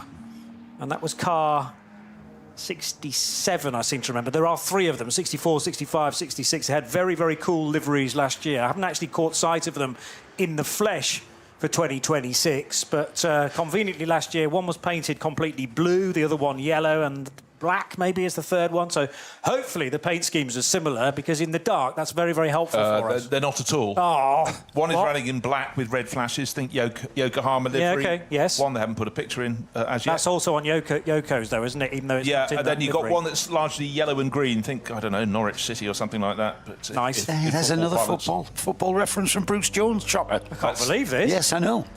I do my homework when I know who I'm commentating with. OK, let's just talk about what's at the front. Number 3, Winwood Racing, Mercedes. And it's got Juncker Teller at the wheel. Juncker's just taken it over. Yes. Yeah, so he's been given his go. Then we've got a couple of the Rover Racing BMWs. Did rather well last year. One of them won the race. And in fact, car number 1, Jordan Pepper at the wheel, well, in the pits at the moment. And Sheldon van der Linde in the sister car, also in the pits there, second and third fastest. Fourth fastest, the other Winwood Racing Mercedes, Fabian Schiller at the wheel of that. But we've still got that gap of 8 and a bit seconds between Verstappen's time that put it top. But again, even as I speak, suddenly you've got a yellow flag at Stijlstrekker, and then it's clearing very quickly, so maybe a little rotation. But it is about making your way through the gaps in the traffic. Drivers changing. In fact, Raffaele Marciello's taken over last year's winning car. He's come out of the pits. 45 minutes remain. Just a point about that winning car last year. They've kept 3 of the 4 drivers in that car going into it. So Jesse Kroon's not with them. But Farfus is back to defend his title with Raffaele Marciello, who you've just mentioned, Kelvin van der Linde, and they welcome Jordan Pepper into that car as well. But, you know, never kind of break a winning formula. That's got to be a big strength for them in 2026 as well. And perhaps a lovely segue there to remind everybody what this qualifying session's all about, because we've got 5 cars that really this is irrelevance because they've already qualified through to the all-important top qualifying 3, which is where they get an opportunity to actually go for the overall pole to start on pole on Saturday afternoon. So those 5 cars, currently the number 1, the car we've just been talking about, the Rover Racing BMW, with Marciello now just taking over that car from Jordan Pepper. That car has qualified. It's currently second in this session. Another car. A really helpful thing, Joe, is if you look at the scoring tower, it actually says next to the car TQ3, which is top qualifying 3, and therefore we know that the number 1 BMW has made it already. And then further down, you were about to say there were 2 other cars. Well, there's 5 in total, 3 of which are in the top 10 at the moment. Yeah, 5 of the 12 who go in TQ3. Yes. Yeah, so... The number 84 is another one. That is the Red Bull Team Apt Lamborghini. The 47, the KCMG Mercedes. Shira Sports Audi. You've got a great story about that one, Johnny, the number 16. And the Realize Condor Racing with Rinaldi, that's the Ferrari 296, number 45. So the 84 at the moment, that's already through. That's the Red Bull Team Apt Audi. And the other one that's on your live stream pictures as well is the number 45, which is the Realize Condor Racing with Rinaldi Ferrari. So 5 cars that are really treating this as a practice session and honing driver positions, driver setups, getting a setup in the car that everybody's happy with. And I would think at this stage, looking at the weather forecast, which everyone is aware of, at the Nürburgring, the weather is always going to play a part, isn't she? They'll be looking for a compromise setup on these cars, a car that will be good in the wet on slicks, no doubt, because you can't just dive into the pits here, because by the time you come out and get back around, it might have dried up, certainly with the sort of weather we're seeing. So Alexander Sims ticking off at least one of his time laps. He has done one already, so this will be the second one. And as I say, it's 2 time laps in qualifying 1 and or qualifying 2 and or qualifying 3. So you've got plenty of time to do it. And I asked Alex and Ben Green, his co-driver, actually, they were standing together sorting out hands, devices, helmets, that sort of thing. I said, what about this approach to the race with 3 drivers for your number 16 Audi as opposed to 4 drivers for a lot of other cars? And they went, yeah, kind of ask us after the race, because the concentration levels required around here, particularly in the likely weather conditions we're going to have, are sky high. I don't think there's any other race where they will have to concentrate as much. The big positive, as Alexander was absolutely hopping and jumping his way through Hatzenbach, resurfaced it may well have been, but actually the tyres, when they're in the air, don't know anything about the age of asphalt beneath. Track time is key, so cycling your drivers through and actually becoming familiar with the circuit. If we get changeable conditions today and tomorrow, come the race they might be ruining the fact that they've got so much track time. But there's fewer driver changes potentially as well. You know, are the pit stops made more simple? We have had 3 driver lineups win this race in the past, but it is now a few years ago. So it's not always the way to do it, but it can be a different route. And I mentioned in the European Le Mans Series this year, we actually have one of the LMP2 teams running as a 2 driver lineup for a 4-hour race. That seems to be working fairly well as well. But yeah, for the last 4 years, it has been the quartet that have been winning. Yeah, the last trio quickly check. Black Falcon, Mercedes, Bud, Schneider. No, that was 4 of them. Hold on, I can't count. So we're 2021, I'd say. Quite right. Manti Racing, Cairoli, Christensen and Estra. Yeah, of course they were just the 3. But actually you go beyond that, before that, and you're looking back to, well, very, very long time ago. He says, getting back into the 20th century. Anyhow, rare one. Scheid Motorsport, Johannes Scheid, Sabine Reck, who of course became Sabine Schmitz, and Hans Wittmann, 1996, but different times. The bar has risen some considerable distance since then. Reminded me of drivers, we were talking the other day, of drivers who've done this event and won. First time out, Niki Lauda in 73, only two drivers in that car. It was a Jägermeister Alpina Racing BMW 3-litre CSL. He shared the car with Hans-Peter Joysten. Only 2, and it seemed to be the trend then, because prior to that, the 70 race was won by Hans Stuck, Clemens Schickenvance. It wasn't until 1976. First race being 70, wasn't until 1976 that we saw teams running 3 drivers. Yeah. So that was the 2 drivers. That must have been a... 73 was a strange year, because it was actually held in 2 parts. 8 hours on day 1, 8 hours on day 2, and an 8-hour break at midnight. That's your mind type 24-hour racing. That's very civilised, yes. So you actually get your head down for 1/3 of the race before doing part 2 of it. So the 8-hour break was part of the 24 hours. That's the bit I need to now read about. That is more like it. I like that idea. Yes, go off for dinner. Nice. But when Helmut Kalleners and Gerald Pankel were winning in 1972 in a BMW 2800, that was all the way through the night, 145 laps, and they did it just as two drivers. And it was a definitive break in the schedule. It wasn't like, a red flag situation or a fog situation or a delay or anything. The race was held in 2 heats of 8 hours each. Wow. Is how it's expressed. But I'd need to do a bit more reading about 1973 holding of it, in truth. It was still an experiment. The first one was only 3 years earlier, 1970. So the fields would have been smaller. They would have grown very quickly. But cars are more fragile back then as well, just to make things more complex. But anyhow, we've got to where we are, and there's some very quick times coming. But every time one sees a quick time on the screen, you think, oh, unlucky, just made your record in Sector 2 and Sector 3, but there's a yellow flag coming to greet you. Is anyone else struggling not to think of Rover BMWs and Alexander Sims? He's in an Audi here, which is a little bit strange, isn't it? He won this race in a BMW, didn't he, back in 2020? Yeah, just gone 4th fastest. So he's managed to get his way through the past yellow flags at the salient moments. 8 minutes 27, so that puts him 8.5 seconds down. We've got 3 cars very close together, 2nd, 3rd and 4th. So 2 Rover Racing BMWs and now the Scherer Sport PHX Audi, but still the Verstappen time, Max Verstappen time now. Danny Juncker-Day has taken over that number 3 Winward Racing Mercedes still top of the pile. But you're quite right, that was a good lap from Alexander Sims, but certainly yellow flag areas were popping up around him, but I think he snaked his way through them and got that time in. Clock continues to count down, just over half an hour to go, 36 minutes remain, but again, some good little sector times popping up, but still that time from Max Verstappen. Clearly it was like passing the Red Sea. He got the gap between the yellow flags, and everyone else has been slightly compromised. But I tell you what, if you look at a tracker map of this circuit, you need to sort of zoom in, because the entire lap is covered with 100 and probably about 120 cars out on the track at the moment. Yeah, I did say over 100 cars. It is just simply something else. And a lot of that talent then is down to the engineer sending the car out at the right point, particularly if you are in some of the middle order categories, to know when it's calming down as far as incident is concerned. Speaking of which, the Ferrari comes through now towards Tiergarten, and there was an ADAC wagon in behind that it needed to outbrake and go around just underneath Antonius Bucher, the little left-hand kink with the bridge. Now back onto the start-finish straight, and the 45 numbered Ferrari with Thomas Neubauer at the wheel. That's another qualifying car. He's the 5th of the cars we were planning to mention who've got through to top qualifying 3. Code 60 out around the circuit, but also just wanting to point out that 3 cars in the top class.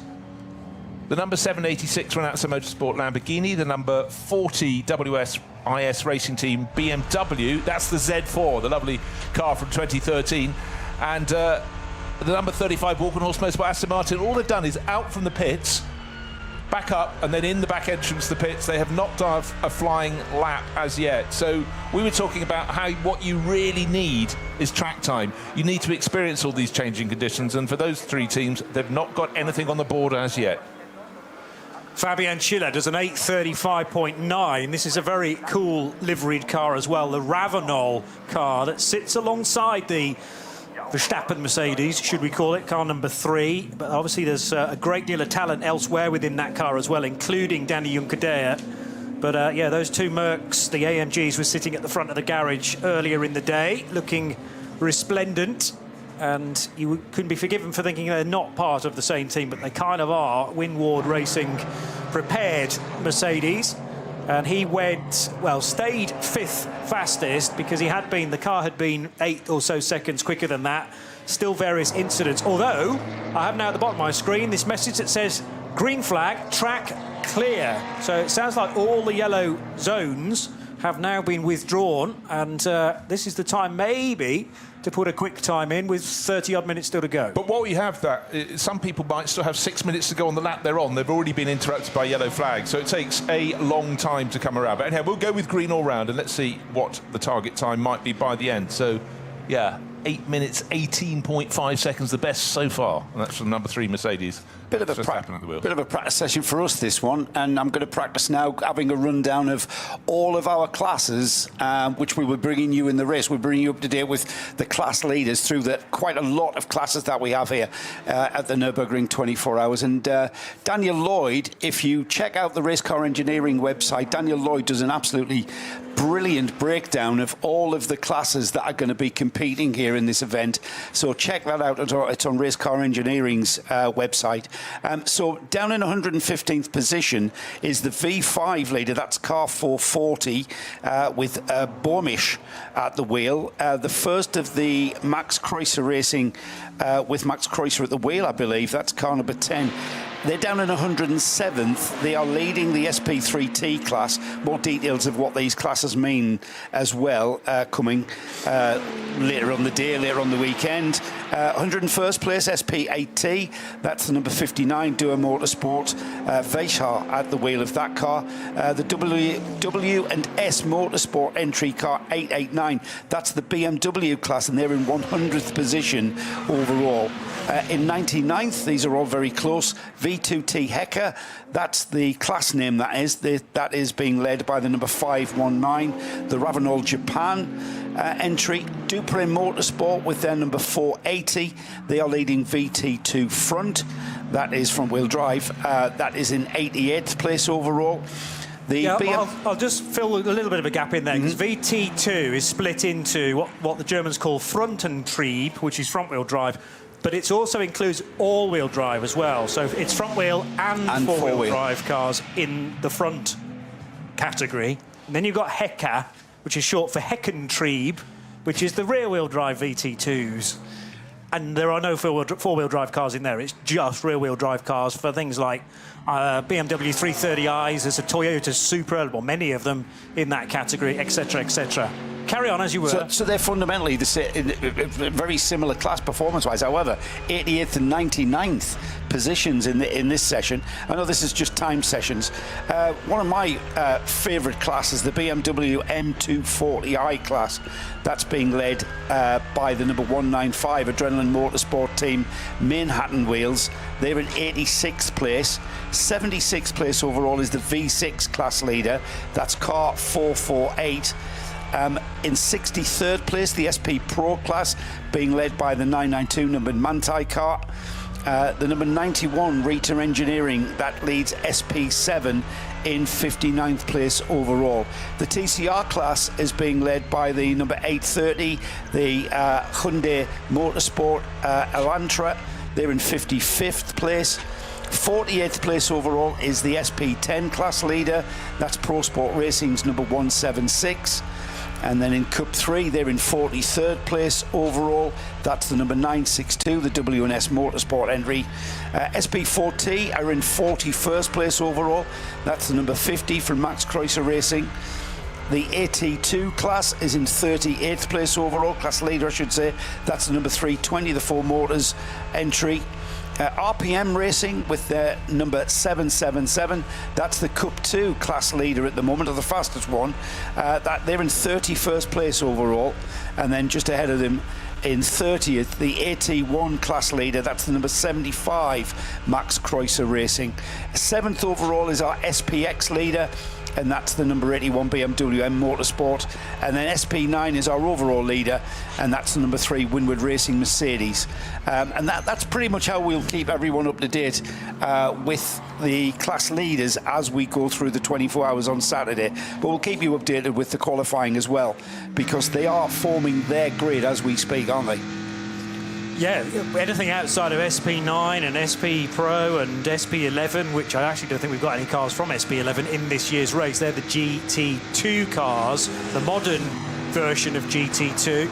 But certainly all of the SP9, so that's 40-odd cars to start with, are eligible for top qualifying 1. We will see throughout these sessions, but kind of their place in top qualifying 1 is already reserved. Fabian Schiller had to deal with a bit of traffic through Kesselchen and Klostertal, and then he went by where the 19 Jan-Jaap van Roon Audi had its crash, and there's a big strip of now just quick dry and sand at the top of that very high-speed section. Thankfully not on the racing line, but it's just the last thing you need when you're about to hit the brakes into Stylestrecker there. Oh, just epic. Had a bit of a change at the top, too, in the last minute or so. The number 64 Mustang, Fabian Schiller, on board. Funny, I had him down in the number 67. Went second fastest. He just edged ahead of the number 1 Rover Racing BMW, but now he too has been trumped by another BMW. This time it's Marco Wittmann, the Schubert Motorsport M4 GT3. But talking of BMWs, you mentioned the top car in SPX as being 7th, Joe. That has dropped down to 11th, but it's such an interesting car. Entered by BMW M Motorsport, BMW M3 Touring 24H. Yes, Touring, it's the one with the estate car body.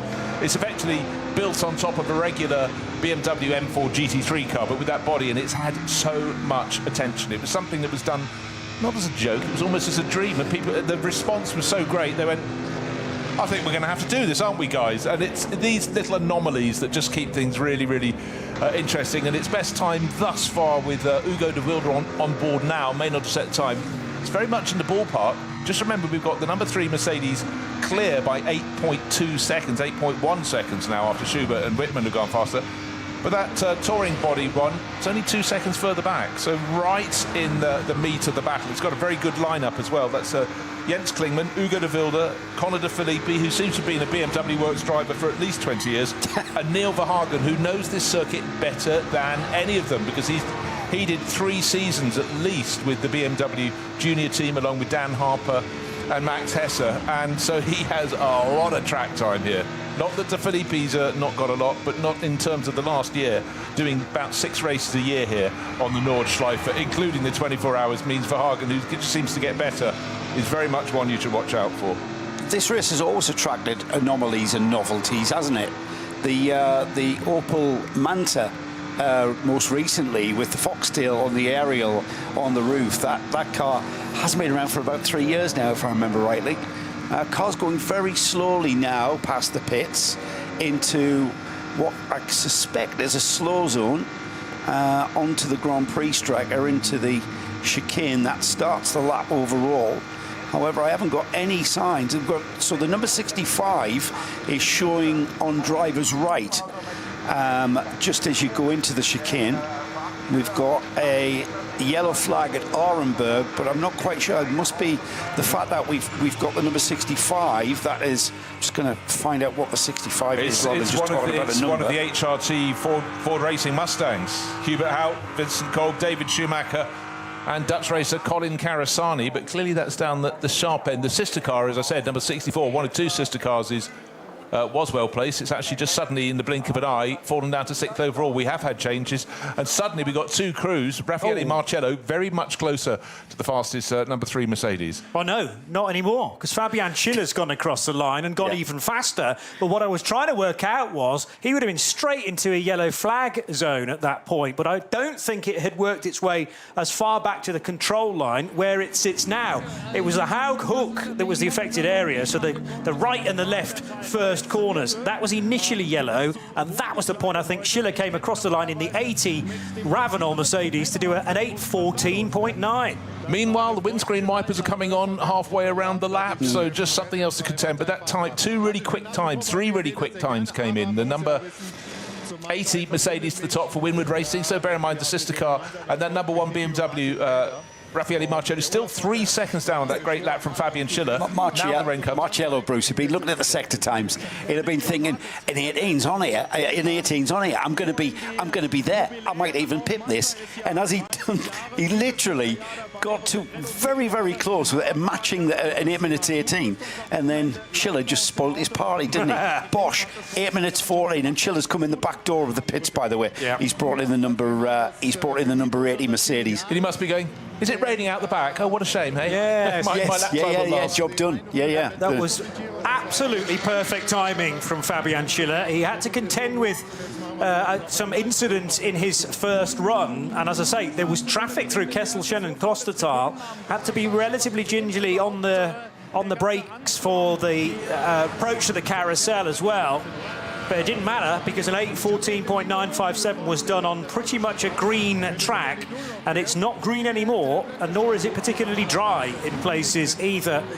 So with 23 minutes still to go, although the track is clear again, how much rain is pouring and where, i.e. is it in all the crucial places, as another Red Bull-backed car. This is the 11th fastest Porsche for Thomas Preining, the 911 numbered Manthey racing car. But he has already had to suffer, well, some slow sectors. I'll still be interested to know what this time is. Might be better than the 8:28 that this car has already done to lift it into the top 10 positions in qualifying 1. Yeah, I was just having a quick look at Cup 2, which of course is the class for the 911 GT3 Cup cars, the 992 Porsches, and it's RPM Racing. Tracy Crowe, Nick Johnson raced together for at least 20 years. But over 20 years, Philip Hamprecht, but the driver who just set the time 6 seconds clear in Cup 2, Patrick Heisman, who obviously knows the circuit very, very well indeed. If it's a Porsche, tick it is. Put Patrick in, and the tall Dutchman will absolutely fly, and he's best in class. But, to look for his position, you have to scroll some way down, 31st overall. But, apart from that, he's got a car from the 81 class, the alternative fuel class, ahead of him, and he's got the SPX class BMW Touring, which is in 12th position. But that's a really good solid run from Patrick, what you'd expect. One of the cars that draws everybody's attention, in fact there are 3 of them from HWA. We've shifted back, Jamie Green on boards at the moment. It's a slice of the 1980s. It's the 190E with all the wings and things. It's reimagined for the 21st century. And the throngs around it in the paddock this morning, people are just drawn to it. It's wings and things and flared wheel arches and brilliant retro liveries as well. 1980s imagery, but 21st century engineering. Yeah. I think is how I would put that. It's great. Let's have more of them. In fact, let's do the whole 1980s DTM field as a silhouette formula for this race. As its own class in the 24-hour race. It's a good, I'm sold. We'd call it DTM class, couldn't we? Oh, Yes. if you could bring the DTM catering, I'd be very happy. Those were rich days for people getting chubby. What we used to do into the 90s, when Alfa Romeo were competing, you go there for morning coffee, because that was all came Italian, of course. It was, and it was from Sandro Nini's brother's company, did all the coffee. Then you fancied lunch and you take your pick. Would it be Ford or would it be Opel? Afternoon tea, best cakes at Mercedes. It was a tubster's paradise. So this brand new HWA Evo R, effectively built specially for this race, has a 3-litre twin turbocharged V6 engine, but all the aggressive aerodynamics that you would associate with DTM in the 1980s and 90s, and fabulous to have 3 of them. Actually, this is the one I wasn't able to catch sight of in the garage and in the paddock, the Karcher sponsored car, which is now going to come into pit lane, and that has Adam Adelson driving it at the moment, but also crucially 2 sons of DTM stars in Sebastian Asch and Luca Ludwig in that car as well, number 62. And I don't think any of the drivers are sharing cars. We have Peter Ludwig in the 61. I think Adam Adelson is in 2 of them. Oh, you're right, yes. The 62 and the 63, yeah. So he's going to be sharing duties. And it might be the case of whichever is best placed coming into Sunday morning and, more importantly, Sunday afternoon. where he may focus his efforts. But, I mean, the priority has got to be to get those cars to the end of the race, and we'll see how they do. They are eligible for top qualifying 3 because they run in SPX, and SPX is one of those divisions where those places are up for grabs. So, in principle, only vehicles from classes SP9, SPX, SP Pro, and then the other 2 are AT1 and the absent at the moment, SP11. But they're all eligible to start top qualifying. And how well would those 3 HWAs do? I'm not anticipating any of them getting into top qualifying 3 because there are only 7 places up for grabs, but you never know. Yeah, indeed so. But if conditions keep on changing, I'm just trying to see where the best place of those cars are. But they're certainly just providing something different, which I very much like. Yeah, yep. 35th at the moment for Adam Adelson in number 62. Something different. Of course, the Dacia is still going. The Dacia Logan that's been with us for a very long time. I only discovered recently that... I'll have to have a very quick think. But a driver who I thought I knew a lot about his career, but didn't realise the first year was in a Dacia series. I'll have a little look. I think it might have been Christopher Haase. That's quite a little race car, that, when you get up close to it. Explain it. To describe it to people. Well, it looks like the road car version, and you'd think it's just like, you know, you've just slapped a roll cage in it and you've put some race tyres on it. It's not. It's got some pretty trick dampers on that thing, and it's got some pretty robust engineering going into the stiffening of that car. There's the rain board, as if the drivers needed that to realise what was hitting their windscreens. And you can actually see outside on the track now that there is an absolutely completely dry pit straight, but out on the track, the imagery that we're getting from out there is a very, very damp track, and you can see the tyre lines that were left there by the Dacia showing us just how wet and damp that is getting out there. And but this is what this weekend is going to be all about, gentlemen. Everybody that is going to be watching this race is going to be intrigued. The wet lines now that are appearing, these cars are on slick tyres, so they're absolutely tippy-toeing around the Nordschleife. It's called the green hell. It's the green wet hell at the moment, though, Bruce. It is, but yet, literally, as you were saying there, it's a part of the circuit where the cars are in sunshine. There we go, 25 kilometres. You could fit all of this in. Just going back, it was indeed Christopher Haase. 2006, he raced in the Dacia Logan Series. Following year, ADAC GT champion. Oh, he's quite good. Year after that, 2008, GT4 Euro champion. So clearly, it got him going. I don't remember anything about the Dacia series because that didn't stretch across the UK. No. But it was a single-make entry-level saloon car formula, wasn't it, to get people? And the cars would have been. I can tell you now, those teams would have been tweaking those cars. The regulations would have been tight, so they would have been tweaking that marginal gain to increase their performance in every way, shape or form they could. Even angling the door mirrors towards it to shave a bit of aero from it. Get it up above 80 miles an hour. Yeah. yes, to get that up to 125k or so. Yeah. But there's some very interesting sort of entry levels for a lot of now very well-known GT drivers. I remember Calvin van der Linde, he's a former VW Sirocco Cup champion, probably did many races around here as well. We have Siroccos, I'm sure, in this year's race in some of the lower categories. A couple of moments ago, at a very wet Tiergarten, one of the Porsche Caymans just taps the barrier, but unable to steer, understeering totally to the left and into, thankfully, a tyre wall that is relatively deep, and it has one of those rubber belts across it as well, so you can just use it almost as a snowbank in the Swedish rally, bounce yourself back onto the track. There's no option to pit coming out of that final sequence of chicanes in this format of the weekend. That's why nobody's peeling off to the regular pit lane. You have to do a full lap of the Grand Prix circuit and go in then via the Grand Prix entrance of pit lane, because as you can see, it's coned off. And what that does give you the option to do is actually circulate on the Grand Prix track endlessly if you wish. Just go round and round and round before you're brave enough to go to the hats and back. I wouldn't do that right now because the rain is pouring. The rain has arrived on the pit straight. You know, literally a second ago, as you heard me describe, looked outside, there was no rain, the track was dry. That looks a little bit hail and sleety, actually, gentlemen. That there was a bit of hail. Yes, when I was walking around the paddock earlier on. Oh, yeah, there was definitely hail that cars. was stinging my face. Yep. But that looks... I'm not sure it is. I'm trying to see if it bounces off the ground, and I can't from here. But it's definitely wet. We can see that. It's definitely wet now pretty much everywhere on this track. It is. I mean, I would just say, when I just smiled at you and said, look, you know, part of the circuit was in sunshine a few moments ago. Then we had the Porsche going off at Tiergarten, which is the final sequence of corners onto start-finish straight. You look out the window, the rain is now here. And as cars go down the start-finish straight, they're looking at relatively bright sky straight ahead. There's a big ominous cloud on the left-hand side. But in fact, it is definitely sleet at the moment. When the raindrops or the sleet drops are hitting the window, there's a big explosion. And we've got hail down at the first corner as well. So you're getting the lot. It's like a spring day in Norfolk. You're coming off the Dottingerhoe straight. You're absolutely maxed out. You are top speed. And then picking your braking point is tricky enough if the track conditions are consistent.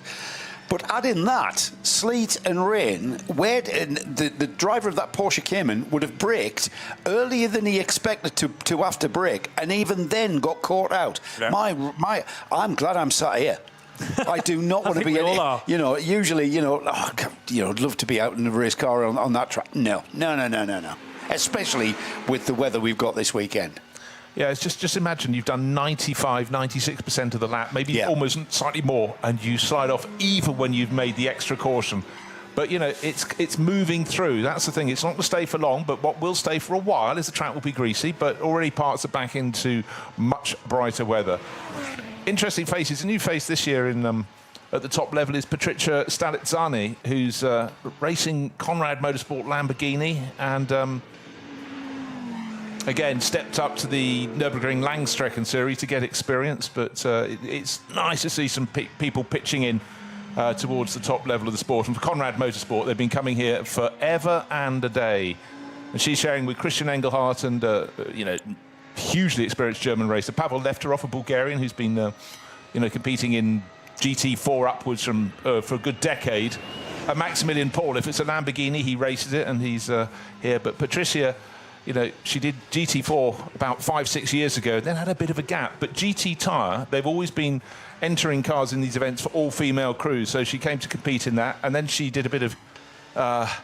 this is a series for you, Johnny. The NXT Next Gen Cup for mini-bodied electric junior touring cars. Sounds quite good to me. Yeah. I don't mind a bit of touring car racing. The electric touring car racing, I could be sold on it. It's just nightmarish, though, on the Grand Prix track. I was starting to think, why has Patricia been brave enough to go onto the hats and back? Then when she was down at Arenberg, it was beautiful sunshine, and it was like a different season, let alone a different day. So you can get good data if you're not on the Grand Prix track. But this is why the pit lane is just as busy as it is, because I look down the left-hand column of the top, let's say 20 cars in the session, and most of them read the word pit, because clearly the guys that have been setting the pace in the early part of qualifying one see no value in circulating on the Grand Prix track and potentially crashing the car in the very first session of the week. You're going to take advantage of getting some wet tyres scrubbed in as well during these sessions. They work better. Taking us back to single-make formulas and single-make series, I want to say hello to Matt Kelly, who's listening in. Matt, you might be familiar with Matt Kelly in the Tuscan series, as well as he's going to now remind me which other single-make series Matt did, but Matt was one of those lunatics in that Tuscan series.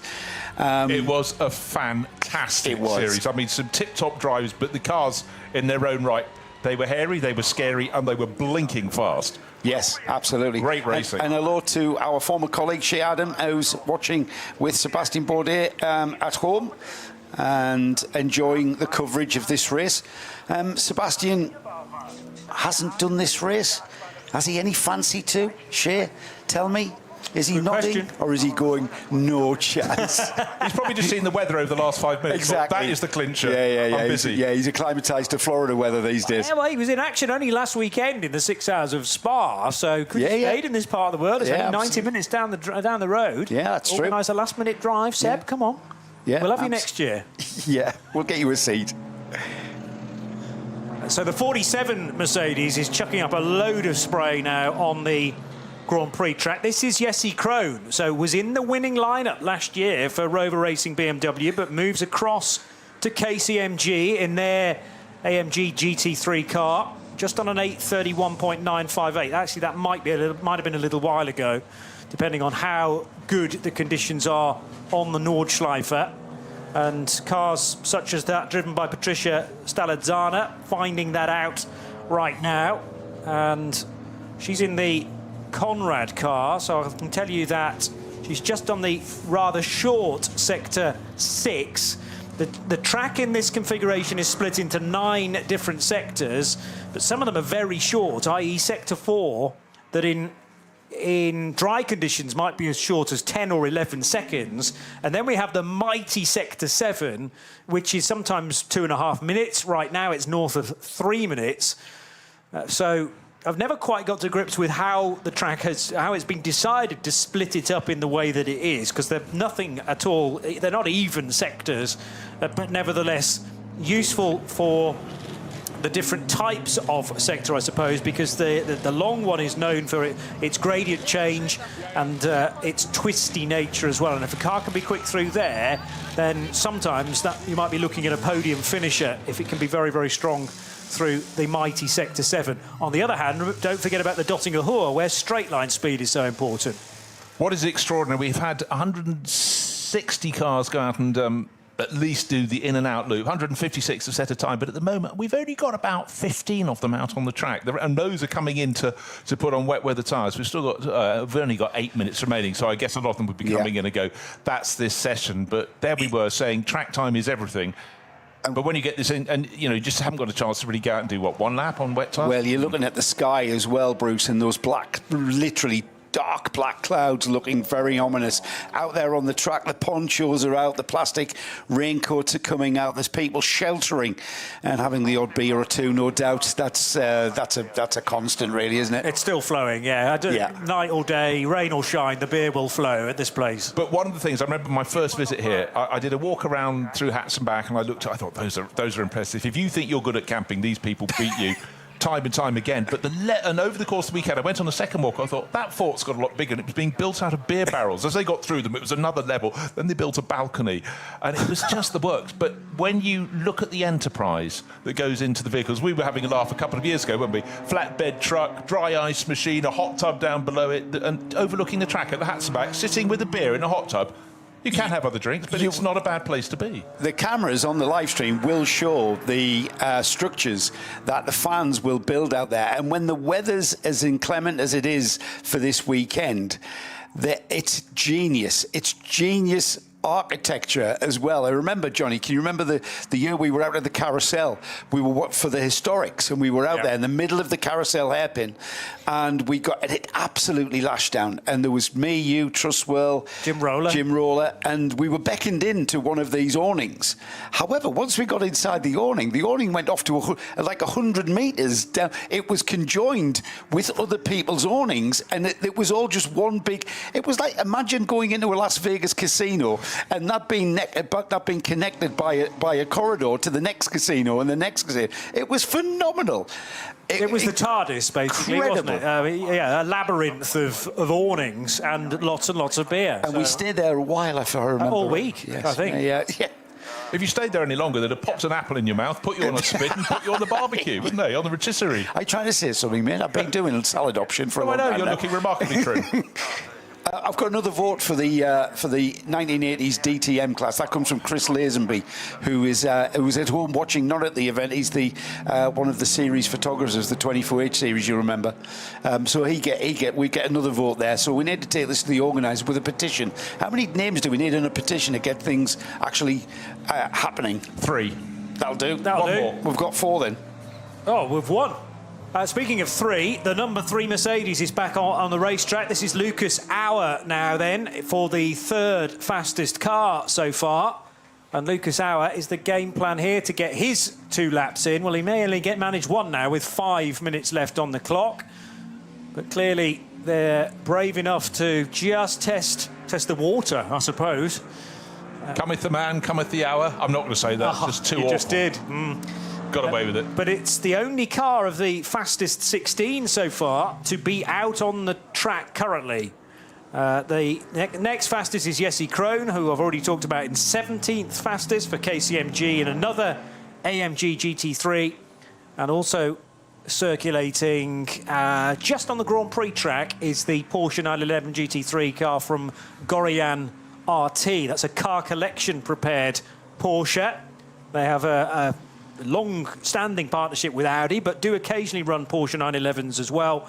And car number 4 is entered into SP9. And Lucas Auer, well, choosing deliberately to go across the painted section of the Vidol chicane at relatively low speed because he was coming into the pit lane, so just an exploratory lap there. I think that's scrubbing wets in, Johnny, to be honest. Yeah, They're probably getting the sheen, the sheen off the wet tyres, so that they are where they need them to be. There's no messing about with a really, really inoperable wet tyre for a good part of the lap. Certainly during the race, you want the wet tyre to be working, and they are going to be on and off wet tyres and slick tyres, or you know, that we may find that. The conditions that are forecast are very, very similar to today, where we've had long periods of dryness, and then with blasts of wetness, and then the sun comes out, and the temperature goes to about 15 degrees for a moment, and then it goes back down to 8. It's great. You don't know where to look. Well, whilst we're talking about tyres, it's worth mentioning there is no control tyre for this particular race. It's still very much a standout in that you effectively use whatever tyres you want to according to your programme, and the number 3 Mercedes is running on Michelin tyres this year, as is the sister car at Winward, the number 80. But we have Pirelli, we have Yokohama, we have Goodyear, Hankook, and I've started a list that I can't finish because they're probably GT tyres, yes. Nexon. Nexon have been here in the past. Nexon. Did you say Yokohama? I think Yokohama I mentioned, yes. Engelbert? Oh no, that was 1950.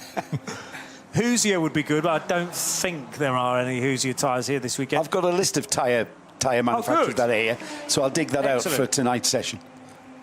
Superb. I wouldn't be surprised if it's in double figures again. It tends to be. So yeah, we don't know which tyre manufacturer will win this race, and that's always a massive question mark. I think particularly in the fact that we're going to be using their wet weather tyres a lot as well. Who has built the best wet weather tyre? Intermediates, I'm not sure whether you can actually use those in this race. You can use, or you can hand cut or get a hand cut slick. The tyre manufacturers have sort of prepared one of those in the past for teams, so that is an option as well. But it really depends on how much of the track is wet at any one point. Yes, you can say, well, it's horrible on the Grand Prix track, which it has been over the last 10 minutes or so. But if the majority of the Nordschleife is dry, that's just the Grand Prix track's just a section that you're going to have to live with on a slick tyre, because the slick would be so much faster out in the countryside. And that's where the skill comes in, isn't it? That's where, you know, the really superb drivers, the real sort of alien drivers out there really come to the fore. With black clouds continuing to descend upon various parts of this track, and only just over a minute of this session remaining, we do have cars that are coming out. We've got the Krohn, Tracy Krohn in the KCMG. Is that Tracy Krohn? Jesse Krohn. It's Jesse Krohn in the KCMG Mercedes, currently down in 70. They've ventured out. I'm not sure how far they're going to go around the track, as has the number 4. The Gorian RT Porsche. They've ventured out of the pits. Again, it might just be that they are scrubbing in tyres, with information coming in that the sun has come out. As the black cloud's gone, the sun will come out. However, Bruce, for this session, it's going to remain wet all the way to the checkered flag, which is only in about half a minute's time. Yeah, just remember, though, these sessions today, 2 hours in this first session, I believe it's 3 later on. It's just I've looked at it and forgotten it in the space of 2 nanoseconds.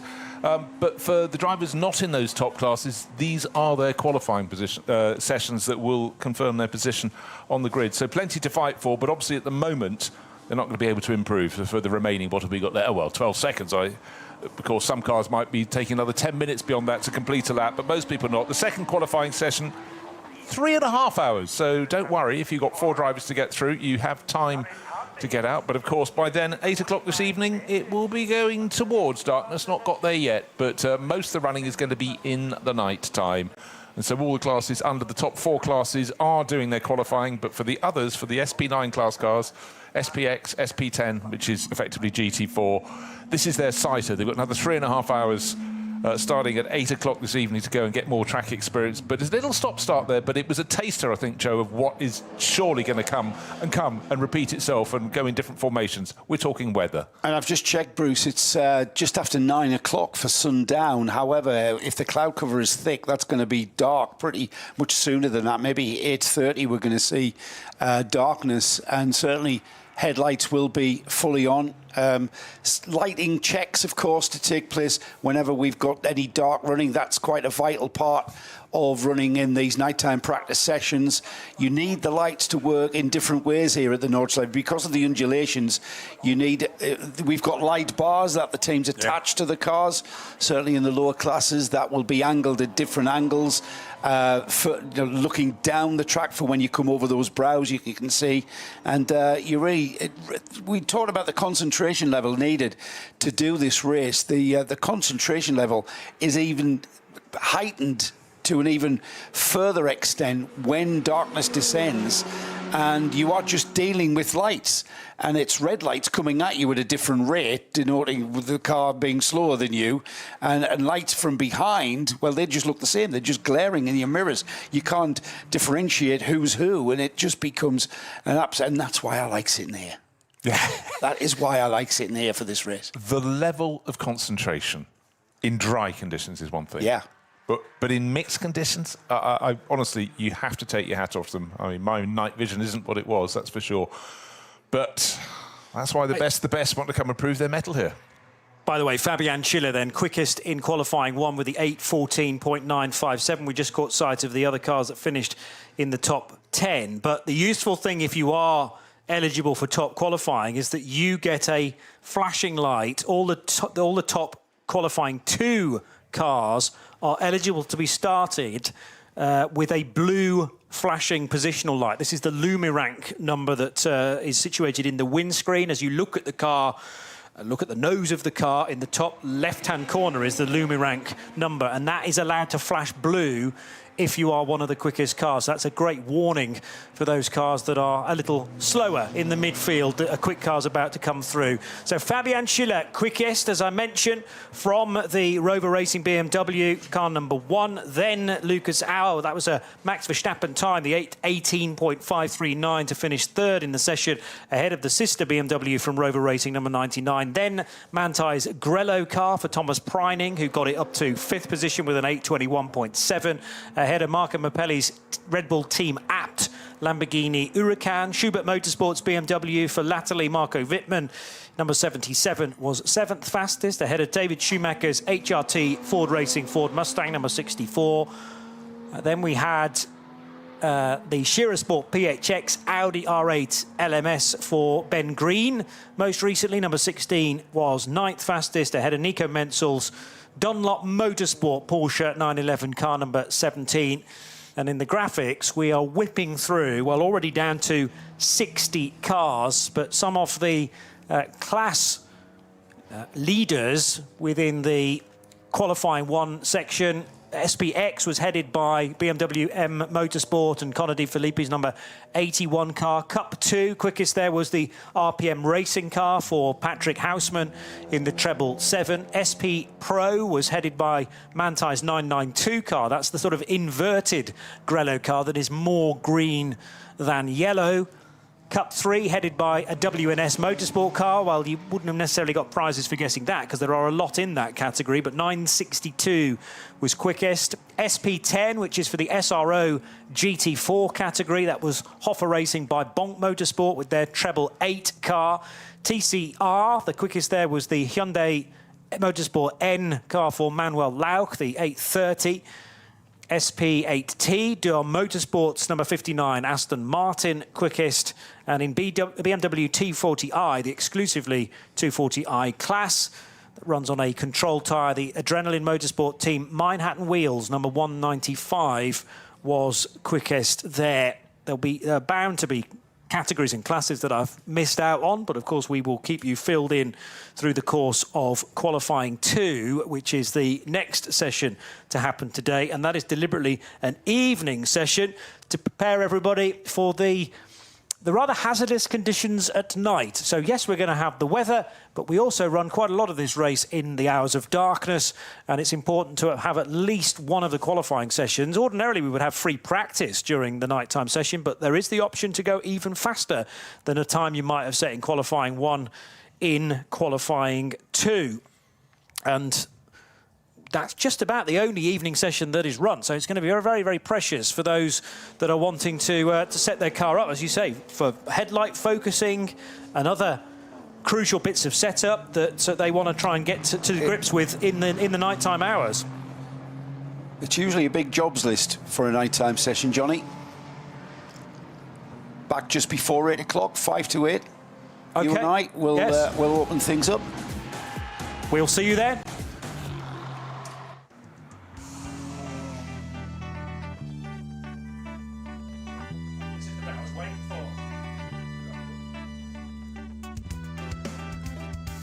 So quite a session in qualifying 1, which began at 1:15 this afternoon, a couple of hours running, and everyone realising on the radar that the wet stuff was going to hit probably after half an hour or so. So important to get cars out as quickly as possible. And amongst those, the Ravenol number 80 Mercedes, but it wasn't long before this car encountered some incident as it tried to make a move on the Red Bull Lamborghini down at Style-Strecker, and Fabian Schiller would get on board that car later on. Conrad Motorsport early on in the session caught up with what looked like an oil fire. The car would put in some laps though later on, so clearly that was extinguished, and the very, very hot components that were causing that cooled enough as Max Verstappen took charge of the number 3 Mercedes AMG GT3 to go at the time fastest with an 8:18.539. And he again having to choose his time wisely to get ahead of some other very quick cars out there. Discussion sadly being done well away from the pit lane for various runners that were involved in, well, another fire for the 900 Porsche. This the entry from Black Falcon in Cup 2, and Cup 2 having north of double-figure entries this weekend. I think that's going to be a hotbed of action for sure, and Cup 2 just has this knack of keeping a nose-to-tail fight going on for hours on end. The Dacia Logan also with a few laps under its belt. It runs in SP3T this year, and the 300 numbered car for Neumann certainly identifying its level and its opponents as well, which is sometimes tricky to do in a qualifying session. You're not always out, of course, with the cars from your category. Busy on the main straight as well, as Fabian Schiller eventually got on board the number 80 car that sits alongside the 3 in the garages. Both run out of the Winward Racing organisation. And Fabian Schiller timed his run to perfection through the best of the conditions. The rain had eased off. There was certainly a dry line developing, and he managed to pluck out from nowhere, it seemed, an 8:14.957, just as Raffaele Marciello did an 8:18.0 to go quicker than Max Verstappen, but a further 3 seconds clear was Fabian Schiller's Winward number 80 Mercedes. Thomas Preining tried his level best in Grello as well, celebrating a significant anniversary, but then the rain arrived. That icon on the LED screens tells everyone that it is officially a wet track, and therefore you can start to use your wet weather tyres.